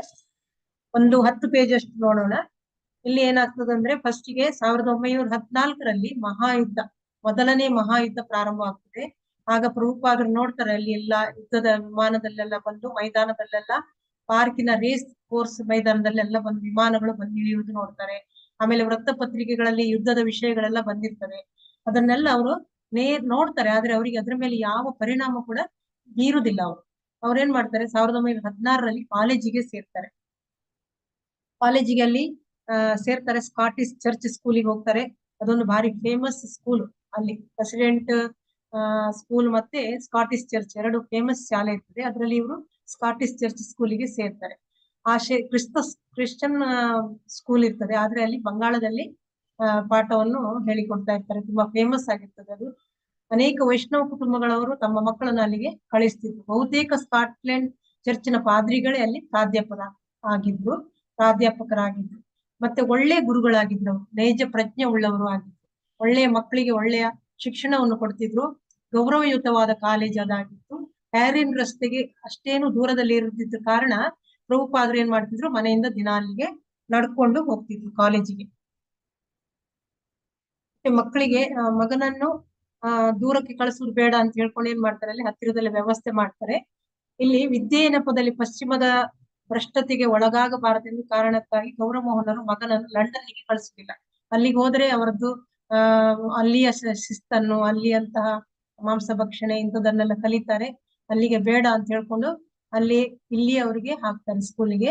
ಶ್ರೀಮತಿ ರಾಧಾರಾಣಿ ಮತ್ತು ದೇವೋತ್ತಮ ಕೃಷ್ಣರ ಶುದ್ಧಾಂಗ ಭಕ್ತನಾದುದರಿಂದ ಅವರ ಬಯಕೆಯಾಗಿತ್ತು. ಅಂದ್ರೆ ಅವರಿಗೆ ರಾಧಾರಾಣಿ ಮತ್ತೆ ಕೃಷ್ಣರ ಭಕ್ತ ಯಾರು ಅಭಯ್, ಅವರಿಗೆ ಅದೇ ಬೇಕಿತ್ತು ತಂದೆಗೆ. ಅದನ್ನೇ ಆಗ್ಬೇಕು ಅಂತ ಮಗನನ್ನು ಒಬ್ಬ ಗುರುವಿನ ಬ್ರಹ್ಮಚಾರಿ ಶಿಷ್ಯನನ್ನಾಗಿ ಮಾಡುವುದು ಅವರಿಗೆ ಇಷ್ಟ ಇರುವುದಿಲ್ಲ. ಶಾಲೆಗೆ ಹಾಕ್ಬೇಕು, ನನ್ನ ಮಗ ಮದುವೆ ಆಗ್ಬೇಕು, ಒಳ್ಳೆ ಕೆಲಸ ಮಾಡ್ಬೇಕು, ಸಂಪಾದನೆ ಮಾಡ್ಬೇಕು, ಇದೆಲ್ಲ ಆಸೆ ಇರ್ತದೆ ಅವರಿಗೆ. ಮತ್ತೆ ಭಕ್ತ ಕೂಡ ಆಗಿರ್ಬೇಕು. ಅದರ ಜೊತೆಯಲ್ಲಿ ಅವರು ಕೆಲಸವನ್ನು ಮಾಡ್ಬೇಕು, ಮದ್ವೆ ಕೂಡ ಆಗ್ಬೇಕು, ಗೃಹಸ್ಥ ಆಗ್ಬೇಕು ಅನ್ನೋ ಆಸೆ ತಂದೆಗೆ ಇರ್ತದೆ. ಹಾಗೆ ಅವ್ರು ಏನ್ ಮಾಡ್ತಾರೆ, ಈ ಸ್ಕೂಲಿಗೆ ಮಗನನ್ನು ಸೇರಿಸ್ತಾರೆ ಶಿಕ್ಷಣಕ್ಕಾಗಿ. ಅದು ಸ್ಕೂಲ್ 1830ರಲ್ಲಿ ಅಲೆಕ್ಸಾಂಡರ್ ಟಫ್ ಎಂಬ ಪಾದ್ರಿ ಕಟ್ಟಿರ್ತಾರೆ. ಇವನು ಮೊದಲ ಏನು ಈ ಭಾಷೆ ಪಾಶ್ಚಾತ್ಯ ನಾಗರಿಕ ಭಾಷೆಯನ್ನು ಮೆಚ್ಚುವಂತೆ ಮಾಡಿದವರಲ್ಲಿ ಇವ ಮೊದಲಿಗನಾಗಿರ್ತಾನೆ ಅಂತ ಹೇಳ್ತಾರೆ. ಅಲ್ಲಿಯ ನಾಗರಿಕತೆಯನ್ನು ಇಲ್ಲಿ ಅವನು ಹರಡುವಂತ ಅವ ಮೊದಲಿಗ. ಯಾರು? ಅಲೆಕ್ಸಾಂಡರ್ ಟಫ್ ಅನ್ನುವ ಪಾದ್ರಿ.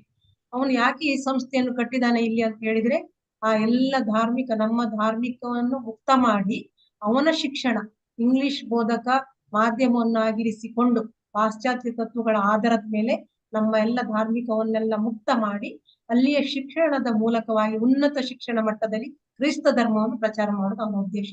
ಅಂದ್ರೆ ನಮ್ಮ ಧರ್ಮವನ್ನೆಲ್ಲ ಬದಿಗಿಟ್ಟು ಅವರ ತತ್ವಗಳನ್ನೆಲ್ಲ ಹಾಕೊಂಡು ಇಲ್ಲಿ ಅವರ ಶಿಕ್ಷಣವನ್ನೇ ಮೇಲಿಟ್ಟು ಧರ್ಮವನ್ನು ಪ್ರಚಾರ ಮಾಡುವ ಉದ್ದೇಶ ಇತ್ತು ಅವನ ಕ್ರಿಸ್ತ ಧರ್ಮ.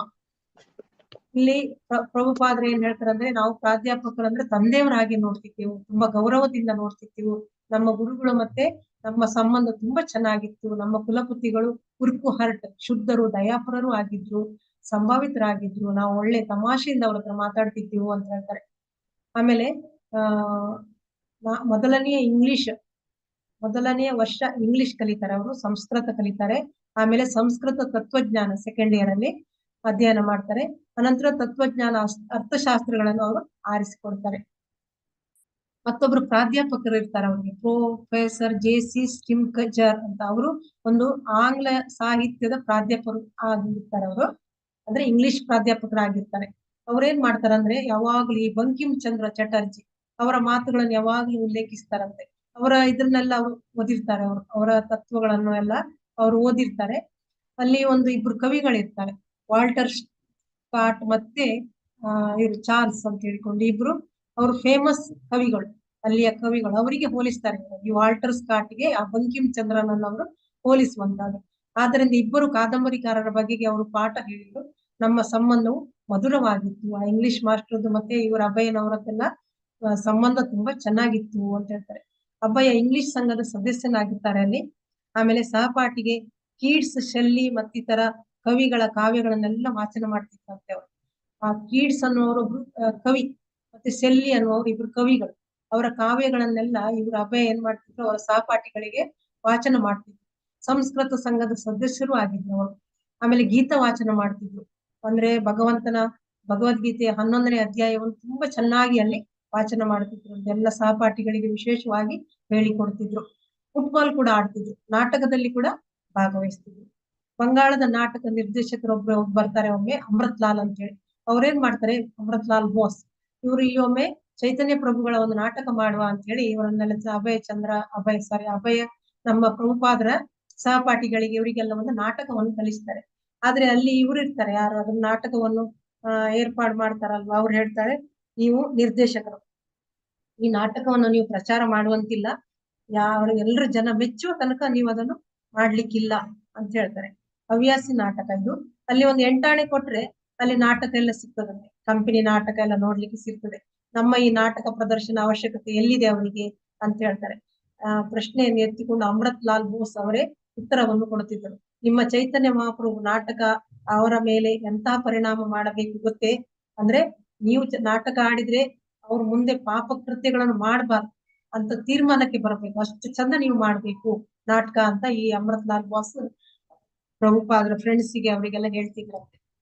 ಮತ್ತೆ ಅವರು 1 ವರ್ಷ ತನಕ ಆ ನಾಟಕವನ್ನು ಕಲಿಸಿಕೊಡ್ತಾ ಇದ್ರು. ಯಾಕಂದ್ರೆ ಅಷ್ಟು ಚಂದವಾಗಿ ಆಗ್ಬೇಕು ಅಂತ ನಿರ್ದೇಶಕರು ಹೇಳಿದ್ದಾರೆ. ಇಲ್ಲದ್ರೆ ಸಾರ್ವಜನಿಕರ ಮುಂದೆ ನೀವು ಪ್ರದರ್ಶನ ಮಾಡುವಾಗಿಲ್ಲ, ಅವರು ಅದನ್ನು ಒಪ್ಪಿಕೊಂಡು ಅವ್ರು ಮೆಚ್ಚಬೇಕು, ಆ ತರ ಇರ್ಬೇಕು ನಿಮ್ಮ ನಾಟಕ, ಆಗ ನೀವು ಪ್ರದರ್ಶನ ಮಾಡಬೇಕು ಅಂತ ಹೇಳ್ತಾರೆ. ಅಲ್ಲಿ ಪ್ರಭುಪಾದರಿಗೆ ಅದ್ವೈತ ಆಚಾರ್ಯನ ಪಾತ್ರ ಕೊಟ್ಟಿದ್ರು. ಅವ್ರೇನ್ ಮಾಡ್ತಾರೆ, ಅವರು ನಾಟಕ ಮಾಡ್ತಾರೆ. ನಾಟಕ ಮಾಡುವಾಗ ಅಲ್ಲೆಲ್ಲ ಜನ ಕಣ್ಣೀರ್ ಹಾಕ್ತಾರಂತೆ. ಯಾಕೆ ಕಣ್ಣೀರ್ ಹಾಕ್ತಾರಂತ ಪ್ರಭುಪಾದರಿಗೆ ಅರ್ಥವೇ ಆಗಿಲ್ಲ. ಆಮೇಲೆ ಅವರಿಗೆ ಗೊತ್ತಾಯ್ತಂತೆ, ಈ ಪಾತ್ರಧಾರಿಗಳೆಲ್ಲ ಶ್ರಮವಹಿಸಿ ಕಲಿತಿದ್ದುದು ಮತ್ತು ಪ್ರಾಮಾಣಿಕವಾಗಿದ್ದು ಸಭಾಸದರ ಮೇಲೆ ಅದ್ಭುತ ಪರಿಣಾಮವನ್ನು ಬೀರಿತೆಂದು ಅನಂತರ ಅವರ ಅರಿವಿಗೆ ಬಂದಿತು. ಅದೇ ಅಭಯನ ಮೊದಲ ಮತ್ತು ಕೊನೆಯ ನಾಟಕ. ಅವ್ರು ಮತ್ತೆ ಮಾಡ್ಲಿಲ್ಲ, ಮೊದಲು ಮಾಡಿಲ್ಲ. ಅಭಯ ಮನಶಾಸ್ತ್ರ ಪ್ರಾಧ್ಯಾಪಕ ಉರ್ಪುಹಟ್ ಅವರು ಹೆಣ್ಣಿನ ಬಗ್ಗೆ, ಹೆಣ್ಣು ಮತ್ತು ಗಂಡಸಿನ ಮೆದುಳಿಗೆ ಡಿಫ್ರೆನ್ಸ್ ಇದೆ ಅಂತ ಕಂಡುಹಿಡಿದಿದ್ದಾರೆ. ಸಾಕ್ಷಾತ್ಕಾರದ ಮೇಲೆ ಕಂಡುಹಿಡ್ತಾರೆ ಅವರು ಮನಶಾಸ್ತ್ರ ಪ್ರಾಧ್ಯಾಪಕ. ಆಮೇಲೆ ಮತ್ತೊಬ್ಬ ಎಕಾನಮಿಕ್ ಮಾಸ್ಟರ್, ಅರ್ಥಶಾಸ್ತ್ರದ ಪ್ರಾಧ್ಯಾಪಕ. ಅವ್ರೇನ್ ಮಾಡ್ತಾರೆ, ಕೌಟುಂಬಿಕ ಸಾಮರಸ್ಯ ಸರಿಯಾಗಿದ್ರೆ ಆರ್ಥಿಕ ಅಭಿವೃದ್ಧಿ ಒಳ್ಳೇದಾಗ್ತದೆ ಅಂತ ಅವರು ಹೇಳ್ತಾರೆ. ಮಾರ್ಷಲ್ ವಾದದ ಮೇಲೆ ಬೆಳಕು ಚೆಲ್ಲಿದರು. ಸಂಸ್ಕೃತವೇ ಎಲ್ಲ ಭಾಷೆಗಳ ತಾಯಿ ಎಂದು ಹೇಳುವ ರೋವೆ ಮತ್ತು ವೆಬ್ಸ್ ಅವರ ಗ್ರಂಥವನ್ನು ಅಭಯ ಅಭ್ಯಾಸ ಮಾಡುತ್ತಿದ್ದ. ಕಾಳಿದಾಸನ ಕುಮಾರ ಸಂಭವ ಅಧ್ಯಯನದಲ್ಲಿ ತೊಡಗಿದ್ದಾಗ ಅಲ್ಲಿ ಧೀರ ಎಂಬ ಶಬ್ದಕ್ಕೆ ಕಾಳಿದಾಸನು ಕೊಟ್ಟ ವ್ಯಾಖ್ಯ ಅಭಯನ ಮೇಲೆ ಪರಿಣಾಮ ಬೀರ್ತದೆ. ಅವ್ರು ಅದನ್ನು ಓದ್ತಾರೆ. ಕುಮಾರ ಸಂಭವ ಅನ್ನುವಂತ ಕಾಳಿದಾಸನ ಒಂದು ಇದನ್ನು ಓದ್ತಾರೆ ಅವರು. ಅದನ್ನು ಓದುವಾಗ ಅದ್ರಲ್ಲಿ ಧೀರ ಅನ್ನುವ ಶಬ್ದ ಅವ್ರ ಮೇಲೆ ಪರಿಣಾಮ ಬೀರ್ತದೆ. ಅಲ್ಲಿ ಅದು ಏನಂತ ಹೇಳಿದ್ರೆ, ಅಲ್ಲಿ ಧೀರ ಅಂದ್ರೆ ಆತ್ಮ ಸಂಯಮ ಇರುವಂತಹದ್ದು ತುಂಬಾ. ಇವರಿಗೆ ಕಾಳಿದಾಸನ ಕಥೆಯಲ್ಲಿ ಏನ್ ಬರೆದಿದ್ದಾರೆ, ಈಶ್ವರ ಒಮ್ಮೆ ತುಂಬಾ ಧ್ಯಾನದಲ್ಲಿ ಕೂತಿದ್ದಾಗ ಈ ರಾಕ್ಷಸರು ಯುದ್ಧ ಮಾಡ್ತಿರ್ತಾರೆ ಯಾರೊಟ್ಟಿಗೆ, ದೇವತೆಗಳೊಟ್ಟಿಗೆ.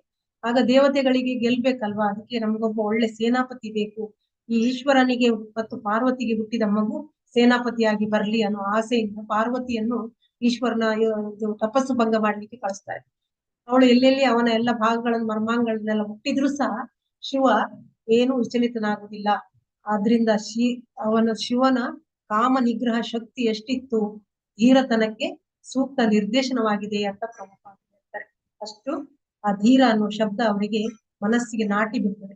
ಬ್ರಿಟಿಷರು ನಡೆಸುತ್ತಿದ್ದ ಎಲ್ಲ ಶಾಲೆಗಳಲ್ಲಂತೆಯೇ ಸ್ಕಾಟಿಷ್ ಚರ್ಚ್ ಕಾಲೇಜಿನ ಎಲ್ಲಾ ಯುರೋಪಿಯನ್ ಅಧ್ಯಾಪಕರು ದೇಶ ಭಾಷೆಯನ್ನು ಕಲಿಬೇಕಾಗಿತ್ತು. ಅಂದ್ರೆ ಬಂಗಾಳಿ ಭಾಷೆ.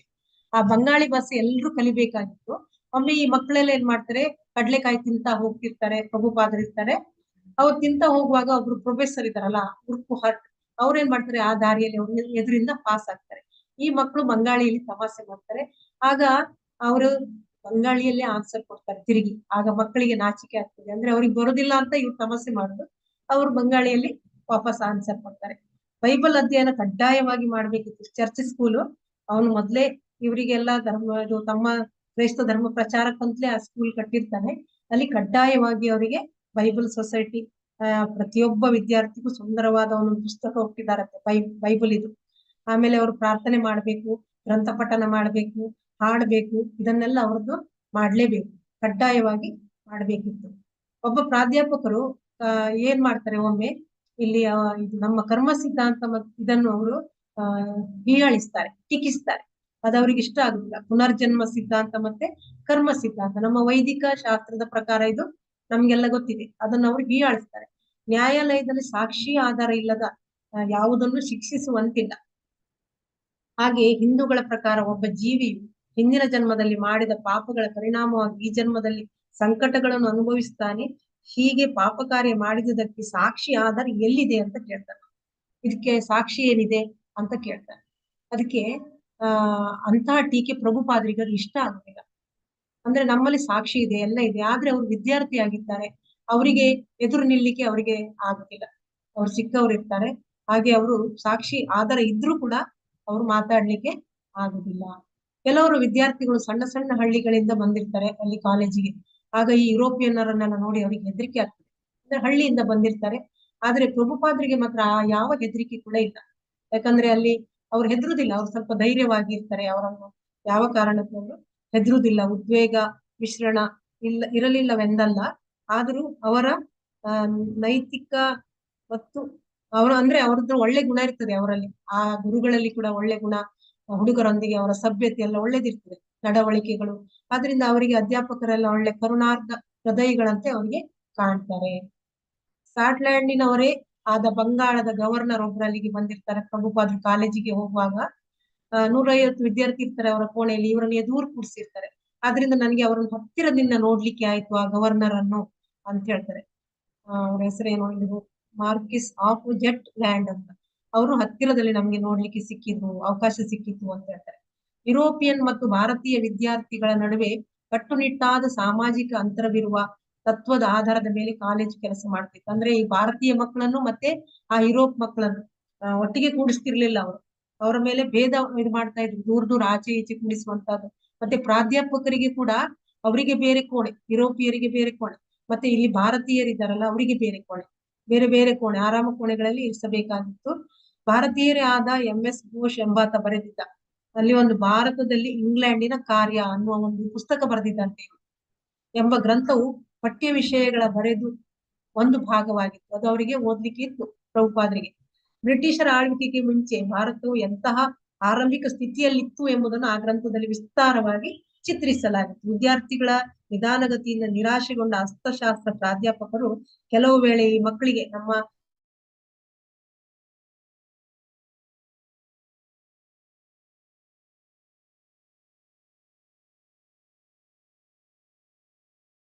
ಅದೆಲ್ಲ ನಿಮ್ಗೆ ಬರುದಿಲ್ಲ, ನೀವು ಬರಿಯ ಕತ್ತೆಗಳಂತೆ ದುಡಿಲಿಕ್ಕೆ ಮಾತ್ರ ಇರುವವರು ಅಂತ ಹೇಳ್ತಾರಂತೆ. ಆಮೇಲೆ ಕಾಲೇಜು ಜೀವನ ತುಂಬಾ ಶ್ರಮದಾಯಕವಾಗಿತ್ತು. ತುಂಬಾ ಟೈಮ್ ಬೇಕಿತ್ತು ಅವರಿಗೆ ಓದ್ಲಿಕ್ಕೆ, ಬರೀಲಿಕ್ಕೆ ಎಲ್ಲ ತುಂಬಾ ಟೈಮ್ ಹಿಡಿತಿತ್ತು. ಆದ್ರಿಂದ ಅವ್ರು ಬೆಳಗಿನ ಹೊತ್ತಿನಲ್ಲಿ ಏನ್ ಮಾಡ್ತಿದ್ರು, 6ನೇ ವರ್ಷದಲ್ಲಿ ತಂದೆ ಒಂದು ವಿಗ್ರಹ ತಂದು ಕೊಟ್ಟಿದ್ರು ಅವರಿಗೆ. ಅದನ್ನು ಪೂಜೆ ಮಾಡ್ಲಿಕ್ಕೆ ಆಗ್ತಿರ್ಲಿಲ್ಲ ಅವರಿಗೆ ಅಲ್ವಾ. ಅಲ್ಲಿ ದೇವಸ್ಥಾನಕ್ಕೆ ಹೋಗ್ತಿದ್ರು ಮೊದಲು, ಆ ಮಲಿಕ್ ಟೆಂಪಲ್, ರಾಧಾ ಗೋವಿಂದ ಟೆಂಪಲ್ಗೆ ಹೋಗಿ ಅಲ್ಲಿ ವಿಗ್ರಹಗಳನ್ನೆಲ್ಲ ಗಂಟೆ ಕಟ್ಲಿಕ್ಕೆ ಕುತ್ಕೊಳ್ತಿದ್ರು, ಅರ್ಚನೆ ಅದನ್ನೆಲ್ಲ ನೋಡ್ತಾ ಇದ್ರು. ಅದ್ಯಾವುದು ಮಾಡ್ಲಿಕ್ಕೆ ಅವರಿಗೆ ಆಗುದಿಲ್ಲ. ಬಾಲ್ಯದ ಎಲ್ಲ ಕೆಲಸಗಳೆಲ್ಲ ನಿಂತು ಹೋಗಿತ್ತು. ಹುಡುಗನಾಗಿದ್ದಾಗ ದೇವಸ್ಥಾನದ ಹುಲ್ಲಿನ ಕ್ಯಾಂಪ್ ಕಾಂಪೌಂಡಿನ ಒಳಗೆ ಆಟವಾಡ್ತಿದ್ರು, ಚೌರಿ ಅಂತ ಕರೆಯುತ್ತಿದ್ದವರ ರಸ್ತೆ ಬದಿಯಲ್ಲಿ ವ್ಯಾಪಾರಿಗಳನ್ನು ನೋಡ್ತಾ ಇದ್ದದ್ದು, ಸೈಕಲ್ ಸವಾರಿ ಮಾಡಿದ್ದು, ಮತ್ತೆ ತಂಗಿ ಜೊತೆ ಗಾಳಿಪಟ ಆಡಿದ್ದು, ಇದೆಲ್ಲ ಜೀವನ ಅವ್ರದ್ದು ಅವರಿಗೆ ನೆನಪಾಗ್ತದೆ. ಆದ್ರೆ ಅದು ಯಾವುದು ಮಾಡ್ಲಿಕ್ಕೆ ಈಗ ತುಂಬಾ ಶ್ರಮ ಅವರಿಗೆ. ಕಾಲೇಜ್ ಜೀವನ ಅದೆಲ್ಲ ಅವ್ರಿಗೆ ಏನಾಗ್ತದೆ, ಮನೆ ಮಾತಾಗಿ ಬಿಟ್ಟಿದೆ ಅಂತ ಹೇಳ್ತಾರೆ. ಕೃಷ್ಣ ಪೂಜೆ ಇತ್ತು ಅವ್ರದ್ದು, ಅದನ್ನು ಮಾಡ್ತಾ ಇಲ್ಲ, ಪೆಟ್ಟಿಗೆಲ್ಲ ಹಾಕಿ ಬಂದ್ ಮಾಡಿ ಇಟ್ಟಿದ್ದಾರೆ ರಾಧಾಕೃಷ್ಣ ಮೂರ್ತಿಯನ್ನು. ಅಭಯ ಈಗ ಸ್ಕಾಟಿಷ್ ಚರ್ಚ್ ಕಾಲೇಜಿನ ಆವರಣದಲ್ಲಿ ಕಾಲ ಕಳೆಯುತ್ತಿದ್ದ. ಇಲ್ಲಿ ಹಚ್ಚನೆಯ ಬಯಲು, ಹಕ್ಕಿಗಳಿದ್ದ ಉದ್ಯಾನಗಳು ಇತ್ತು. ಒಂದು ಸಣ್ಣ ಮಾಲದ ಮರವೂ ಇತ್ತು. ಆದರೆ ಪೂಜೆಯ ಬದಲಿಗೆ ಅಧ್ಯಯನ, ಸ್ಕಾಟಿಷ್ ಚರ್ಚಸ್ ಕಾಲೇಜಿನ ವಾತಾವರಣವು ಶಿಕ್ಷಣ ಸಂಸ್ಕಾರದಿಂದ ಕೂಡಿತ್ತು. ಆ ಕಾಲೇಜಿನ ವಾತಾವರಣ ಎಲ್ಲ ಶಿಕ್ಷಣ ಸಂಸ್ಕಾರದಿಂದ ಕೂಡಿತ್ತು ಅಂತ ಹೇಳ್ತಾರೆ. ಮುಖ್ಯ ದ್ವಾರದ ಬಳಿಯ ಸೂಚಕ ಫಲಕ ಅಲ್ಲಿ ಬಂದಾಗ ಈ ಮಕ್ಕಳೆಲ್ಲ ಏನ್ ಮಾಡ್ತಿದ್ರು, ಒಳಗೆ ಹೋಗುವಾಗ, ಒಳಗೆ ಬರುವಾಗ, ಆ ಕಾಲೇಜಿನ ದಾರದವರೆಗೆ ಬರುವಾಗ ಸಹ ಅವರು ಆ ಕಾಲೇಜಿನ ವಿಷಯವೇ, ಅಲ್ಲಿ ಪಾಠದ ವಿಷಯವೇ ಮಾತಾಡ್ತಿದ್ರು, ಬೇರೆ ಏನು ಮಾತಾಡ್ತಿರ್ಲಿಲ್ಲ. ಶಾಲೆಯ ಹೊರಗೆ ಬಂದ್ರು ಕೂಡ, ಶಾಲೆ ಹತ್ತಿರ ಹೋದಾಗ, ಒಳಗೆ ಕೂಡ ಅವರು ಮಕ್ಕಳು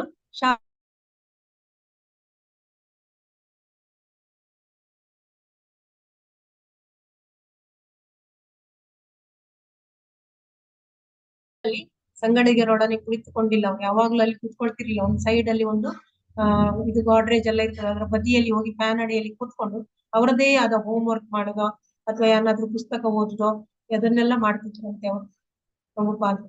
ಆಮೇಲೆ ಬೀಸುತ್ತಿದ್ದ ವಿದ್ಯುತ್ ಪಂಖಗಳ ಕೆಳಗೆ ಪುಸ್ತಕದ ಬೀರುಗಳ ನಡುವೆ ಟೇಬಲ್ ಬಳಿ ಕುಳಿತು ಒಂದು ಪುಸ್ತಕವನ್ನು ಓದುದು ಅಥವಾ ಟಿಪ್ಪಣಿ ಬರೆಯುವುದೋ, ಹೋಮ್ ವರ್ಕ್ ಮಾಡೋದೋ, ಮನೆ ಪಾಠ ಮಾಡೋದು ಅದನ್ನೆಲ್ಲ ಮಾಡ್ತಿದ್ರು.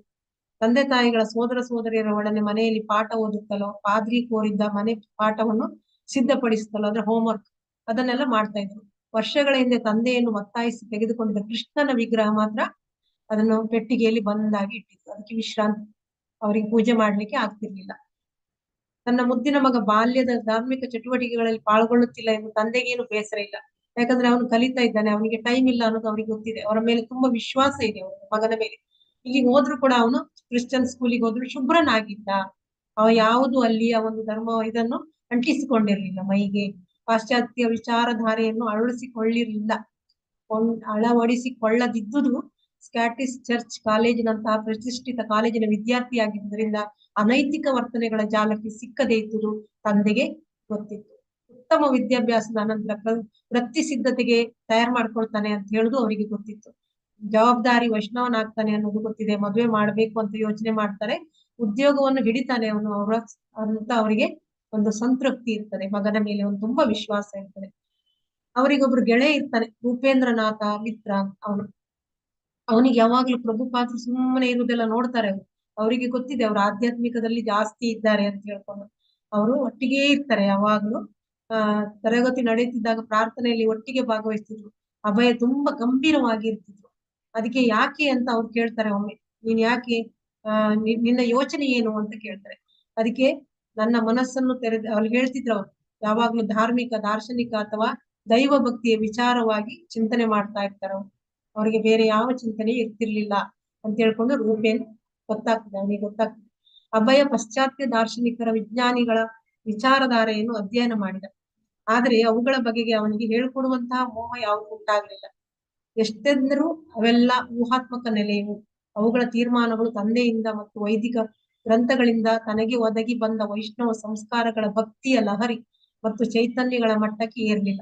ಅವರು ಪಾಶ್ಚಾತ್ಯದೆಲ್ಲ ಓದ್ತಾರೆ, ಪುಸ್ತಕಗಳು, ದಾರ್ಶನಿಕ ಪುಸ್ತಕಗಳು, ವಿಜ್ಞಾನಿಗಳ ವಿಚಾರಧಾರೆ, ಅದು ಯಾವುದು ತಂದೆ ಅವರಿಗೆ ಕಲಿಸಿರ್ತಾರಲ್ವ, ಆಧ್ಯಾತ್ಮಿಕ ಚಟುವಟಿಕೆ, ಪೂಜೆ, ಸಂಸ್ಕಾರ, ಅದರಲ್ಲಿ ಅದಕ್ಕೆ ಯಾವುದು ಹೋಲಿಸ್ಲಿಕ್ಕೆ ಸಾಧ್ಯ ಇಲ್ಲ ಅಂತ ಹೇಳ್ತಾರೆ. ಅದರಲ್ಲಿ ಅವರಿಗೆ ಏನು ಅದರಲ್ಲಿ ಹಿಡಿಸ್ಲಿಲ್ಲ ಅಂತ ಹೇಳ್ತಾರೆ.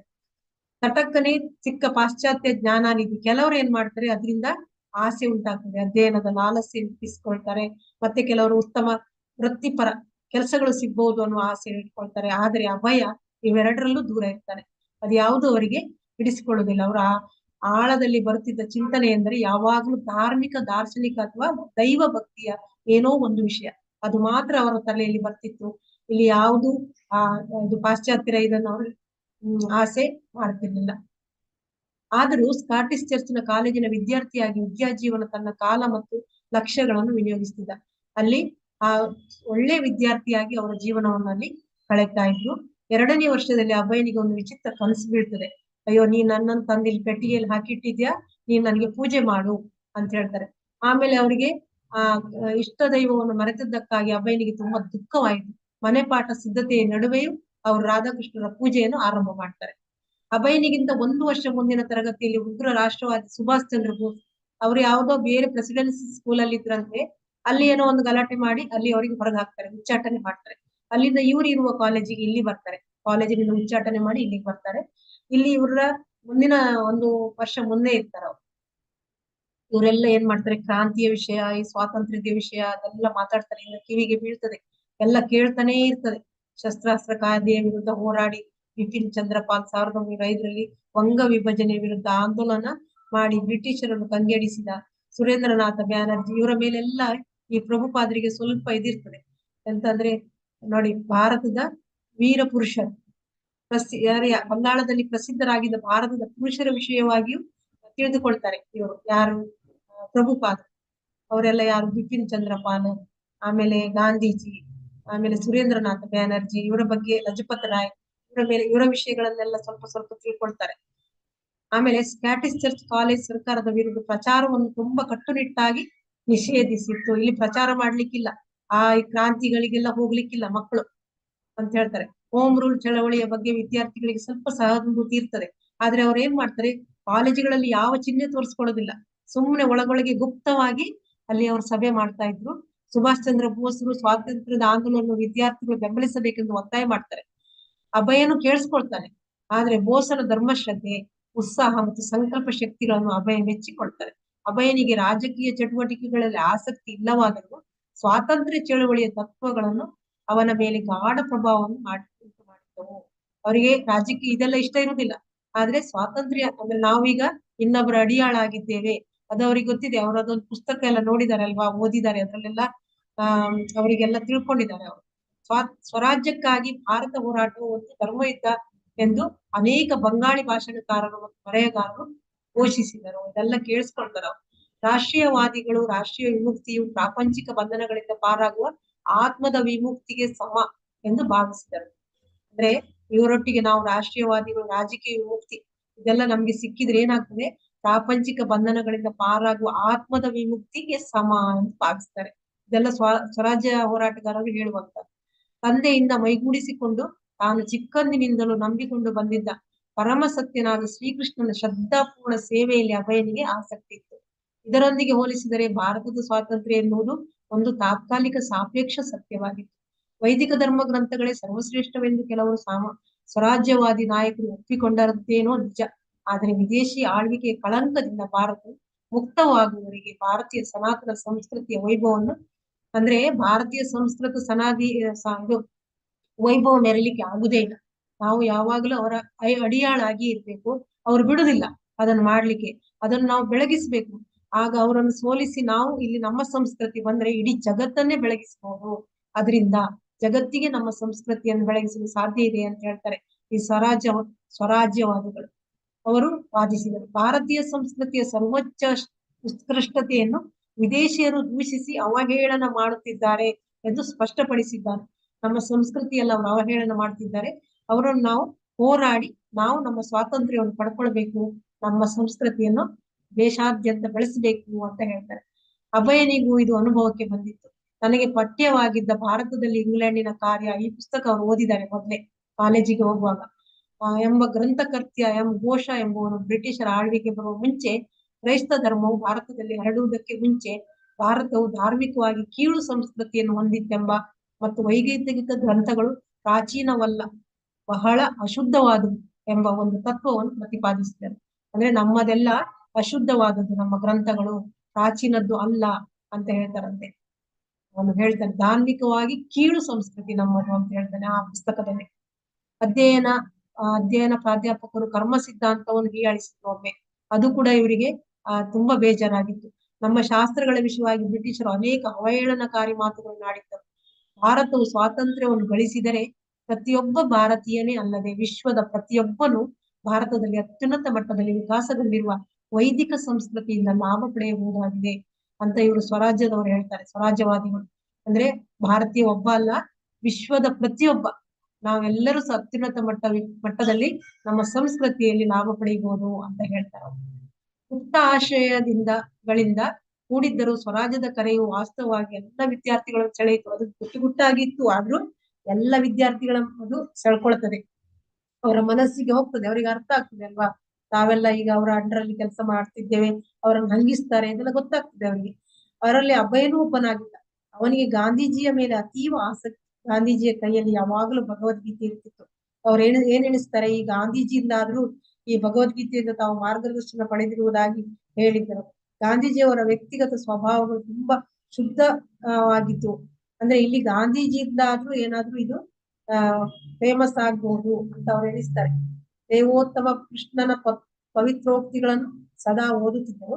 ಎಲ್ಲ ಗ್ರಂಥಗಳಿಗಿಂತ ಹೆಚ್ಚಾಗಿ ಭಗವದ್ಗೀತೆಯಿಂದ ತಾವು ಮಾರ್ಗದರ್ಶನ ಪಡೆದಿರುವುದಾಗಿ ಹೇಳಿದ್ದರು. ಗಾಂಧೀಜಿಯವರ ವ್ಯಕ್ತಿಗತ ಸ್ವಭಾವಗಳು ತುಂಬಾ ಶುದ್ಧವಾದುಗಳಾಗಿದ್ವು. ಅವರು ಯಾವುದು ಈ 4 ನಿಯಂತ್ರಕ ತತ್ವಗಳನ್ನು ಅಳವಡಿಸಿಕೊಂಡಿದ್ರು. ತುಂಬಾ ಸರಳ ವ್ಯಕ್ತಿಯಾಗಿದ್ರು, ಸಾಧು ಆಗಿದ್ರು. ಅಭಯನು ಅನೇಕ ಸಲ ಕಂಡಿದ್ದ ಬೇಡುವ ಸಾಧುಗಳಿಗಿಂತ ಹೆಚ್ಚಿನ ಪ್ರಾಮಾಣಿಕತೆ ಗಾಂಧೀಜಿಯಲ್ಲಿತ್ತಂತೆ. ಅಭಯ ಅವರ ಭಾಷಣಗಳನ್ನು ಓದಿಕೊಂಡ. ಯಾರದು? ಗಾಂಧೀಜಿ ಭಾಷಣ ಎಲ್ಲ ಓದಿಕೊಳ್ತಾರೆ. ಅವರ ಚಟುವಟಿಕೆಗಳನ್ನು ಸೂಕ್ಷ್ಮವಾಗಿ ಅವಲೋಕಿಸಿದ. ಬಹುಶಃ ಗಾಂಧೀಜಿ ಕ್ರಿಯೆಯಲ್ಲಿ ದೈವಿಕತೆಯನ್ನು ತಂದಾರು ಎಂದುಕೊಂಡ. ಅಂದ್ರೆ ಅವರು ಎಲ್ಲಿಯಾದ್ರೂ ದೈವಿಕತೆ ತರಬಹುದು, ಭಗವದ್ಗೀತೆ ಎಲ್ಲ ಓದ್ತಾರಲ್ವಾ ಅಂತ ಎಣಿಸ್ಕೊಳ್ತಾರೆ. ಗೀತೆಯ ಸತ್ಯವು ಅತ್ಯುನ್ನತ ನೆಲೆಗೆ ಸೇರುವಂತಾಗಿದ್ದು ಆ ನೆಲೆಯಲ್ಲಿ ಗೀತೆ ಓದುವುದಕ್ಕೆ ಮಾತ್ರವೇ ಅಲ್ಲದೆ ಪ್ರತಿಯೊಬ್ಬನ ಸ್ವಾತಂತ್ರ್ಯಕ್ಕೂ ಸಹಾಯ ಮಾಡುತ್ತದೆ ಅಂತ ಗಾಂಧೀಜಿ ಹೇಳ್ತಾರಂತೆ. ಬರೀ ಓದಕ್ಕಲ್ಲ, ಭಗವದ್ಗೀತೆ ಎಲ್ಲರ ಸ್ವಾತಂತ್ರ್ಯಕ್ಕೆ ಅದು ಸಹಾಯ ಮಾಡ್ತದೆ ಅಂತ ಗಾಂಧೀಜಿ ಹೇಳ್ತಾರೆ. ಆ ಸ್ವಾತಂತ್ರ್ಯದ ಚಿಹ್ನೆಯೇ ಸ್ವರಾಜ್ಯ.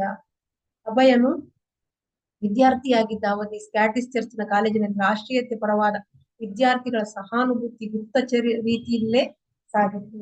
ಅವ್ರೇನ್ ಮಾಡ್ತಾರೆ, ಎಲ್ಲ ಅವ್ರಿಗೆ ಗೊತ್ತಾಗ್ತಿರ್ಲಿಲ್ಲ, ಕಾಲೇಜಿನವರಿಗೆ ಗುಪ್ತವಾಗಿ ಅವ್ರೇನ್ ಮಾಡ್ತಿದ್ರು, ಗುಂಪು ಗುಂಪಾಗಿ ಆ ಕ್ರಾಂತಿಕಾರರೊಟ್ಟಿಗೆ ಸೇರ್ತಾ ಇದ್ರು. ಅಂದ್ರೆ ಅವರಿಗೆ ಅಲ್ಲಿ ಗೊತ್ತಾದ್ರೆ ಅವರ ಕಾಲೇಜ್ ಹೋಗ್ತದೆ ಅಲ್ವಾ, ಕೆಲಸ ಕೂಡ ಹೋಗ್ತದೆ, ಮತ್ತೆ ಸಿಗುದಿಲ್ಲ. ತುಂಬಾ ಶ್ರಮ ವಹಿಸಿ ಅಧ್ಯಯನ ಮಾಡಬೇಕಾಗಿತ್ತು. ಅನಂತರ ಉತ್ತಮ ವೃತ್ತಿಯನ್ನು ಎದುರು ನೋಡಬೇಕಾಗಿತ್ತು. ಬ್ರಿಟಿಷರ ಆಳ್ವಿಕೆಯ ವಿರುದ್ಧವಾಗಿ ಸ್ವಾತಂತ್ರ್ಯವನ್ನು ಬೆಂಬಲಿಸಿ ಮಾತನಾಡುವುದೆಂದರೆ ಉಚ್ಚಾಟನೆಗೆ ಆಹ್ವಾನ ಕೊಟ್ಟಂತೆ. ಅಂದ್ರೆ ಅಲ್ಲಿ ಕಾಲೇಜಿಂದ ಹೊರಗಾಗ್ತಾರೆ. ಎಂತ ಮಾಡುದು, ವಿದ್ಯಾಭ್ಯಾಸ ಉದ್ಯೋಗ ಎರಡನ್ನು ಕಳೆದುಕೊಳ್ಳಲು ಉಗ್ರ ಕ್ರಾಂತಿವಾದಿಗಳು ಮಾತ್ರ ಧೈರ್ಯ ಮಾಡ್ತಿದ್ರು. ಅವ್ರು ಧೈರ್ಯ ಕೊಡ್ತಿದ್ರು. ಈ ಸುಭಾಷ್ ಚಂದ್ರ ಬೋಸ್ ಅವರ ಗುಂಪುಗಳೆಲ್ಲ ಅವರಿಗೆ ಧೈರ್ಯ ಕೊಡ್ತಿದ್ರು. ಆದ್ದರಿಂದ ಉಳಿದ ಕೆಲವರು ಗುಪ್ತವಾಗಿ ಸೇರಿ ಕ್ರಾಂತಿಕಾರಿ ನಾಯಕರ ಮಾತುಗಳನ್ನು ಕೇಳ್ತಿದ್ರು. ನಮಗೆ ಸ್ವರಾಜ್ಯ ಬೇಕು, ಸ್ವಾತಂತ್ರ್ಯ ಬೇಕು, ತಮ್ಮದೇ ಆದ ಸರ್ಕಾರ ಬೇಕು, ನಮ್ಮದೇ ಆದ ಶಾಲೆಗಳು ಬೇಕು ಅಂತ ಹೇಳ್ತಾ ಇದ್ರು. ಗೌರವ ಮೋಹನರಿಗೆ ಮಗನ ವಿಷಯವಾಗಿ ತುಂಬಾ ಕಾಳಜಿ ಇತ್ತು. ಅವರ ಕಣ್ಣಿಗೆ ಅಭಯ ಭಾರತದ ರಾಜಕೀಯ ವಿಧಿಯನ್ನು ಬದಲಿಸಲು ಹೊರಟ ಕೋಟ್ಯಾಂತರ ಸಾಧನೆಗಳಲ್ಲಿ ಒಬ್ಬ ಎಂದು ಅನ್ನಿಸದೆ ತಮ್ಮ ಮುದ್ದಿನ ಮಗ ಎಂದೆಷ್ಟೇ ಅನ್ನಿಸುತ್ತಿತ್ತು. ಅವರದ್ರಲ್ಲಿ ಹೋದ್ರು ಕೂಡ ಅವರ ಜೊತೆ ಅವರಿಗೆ ಅದು ಅನಿಸ್ತಾನೆ ಇರ್ಲಿಲ್ಲಂತೆ. ಮುದ್ದಿನ ಮಗ ಅಂತ ಅವರಿಗೆ ತುಂಬಾ ಪ್ರೀತಿ ಮಗನ ಮೇಲೆ. ಅಭಯನ ಏಳಿಗೆಯೇ ಅವರ ಮೊದಲನೆಯ ಧೋರಣೆಯಾಗಿತ್ತು. ಇತಿಹಾಸದ ರಂಗಭೂಮಿಯ ಮೇಲೆ ವಿಶ್ವದ ಘಟನೆಗಳು ಚಲಿಸುತ್ತಿದ್ದರು.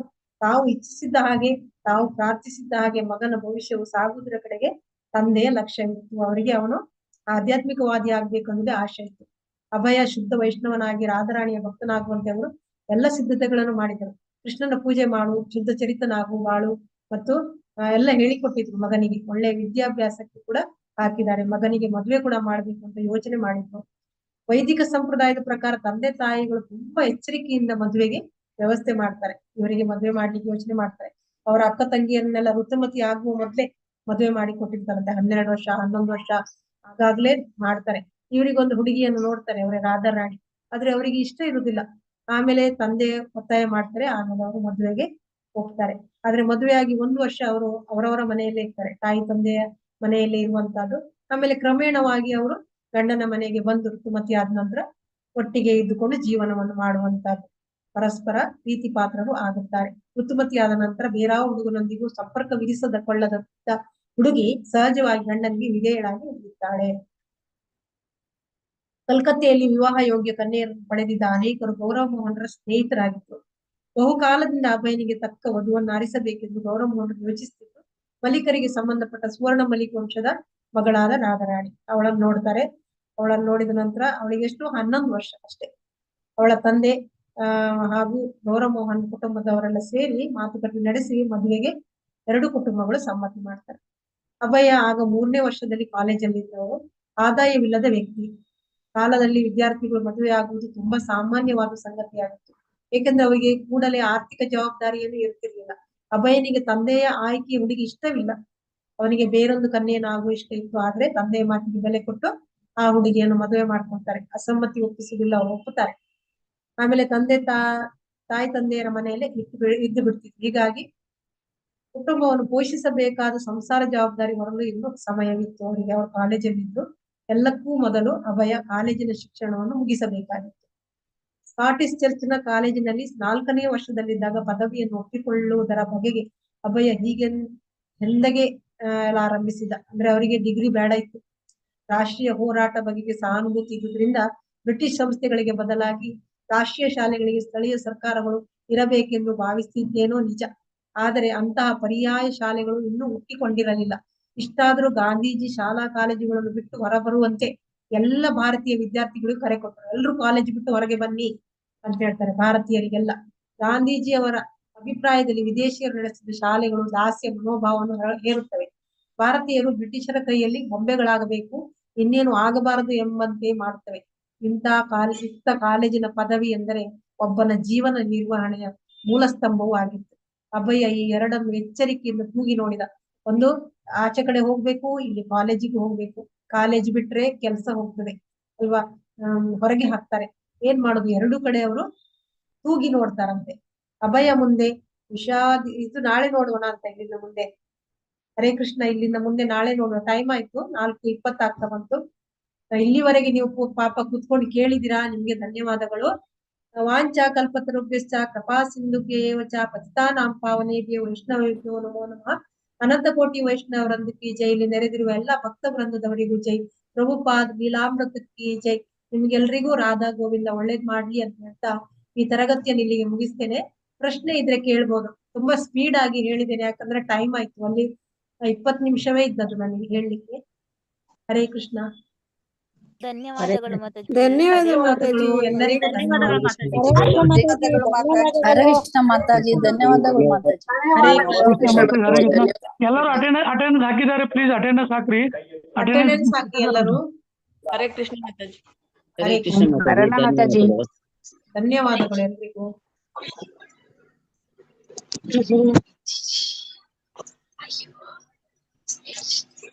ಸೊಳ್ಳೆನೆಲ್ಲ ಬರಲ್ಲ ಮಾತಾಜಿ, ತಪ್ಪೇ ಮಾಡಿಲ್ಲ.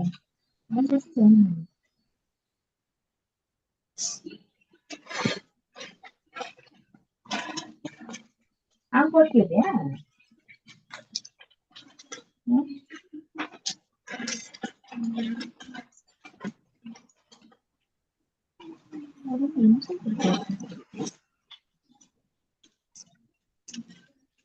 ನಾಳೆ ಎಲ್ಲರೂ ಬನ್ನಿ, ಪ್ರಭುಪಾದರ ಮದುವೆ ಊಟ ಎಲ್ಲ ಮಾಡಿ ಹೋಗಿ.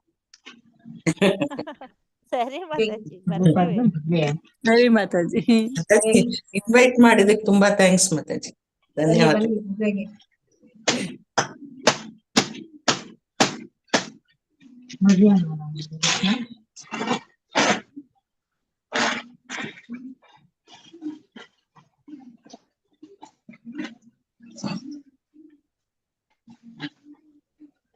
ಅಟೆಂಡೆನ್ಸ್ ಆದ್ರೆ ಎಂಡ್ ಮಾಡೋಣ. ರೆಕಾರ್ಡ್ ಸ್ಟಾಪ್ ಆಗಿದೆ. ಧನ್ಯವಾದ ಮಾತಾಜಿ. ಹರೇ ಕೃಷ್ಣ. ಹರೇ ಕೃಷ್ಣ. ಗೊತ್ತಿಲ್ಲ, ರೀನಾ ಮಾತಾಜಿ ಮಾಡ್ಬೇಕು. ಮಾತಾಜಿ, ಅದು ನಂದು ಡಿಸ್ಕನೆಕ್ಟ್ ಆಗಿತ್ತು, ಮತ್ತೆ ನನ್ನ ಅದಕ್ಕೆ ನೀವೇ ಹೋಸ್ಟ್ ಆಗಿದ್ದೀರಾ, ನೀವೇ. ಎಂಡ್ ಮಾಡ್ತೇನೆ ಮಾತಾಜಿ. ಹರೇ ಕೃಷ್ಣ. ಧನ್ಯವಾದಗಳು ಎಲ್ಲರಿಗೂ ಧನ್ಯವಾದ. ನಾಳೆ ಬನ್ನಿ. ನಾಳೆ ನಂದು ಲಾಸ್ಟ್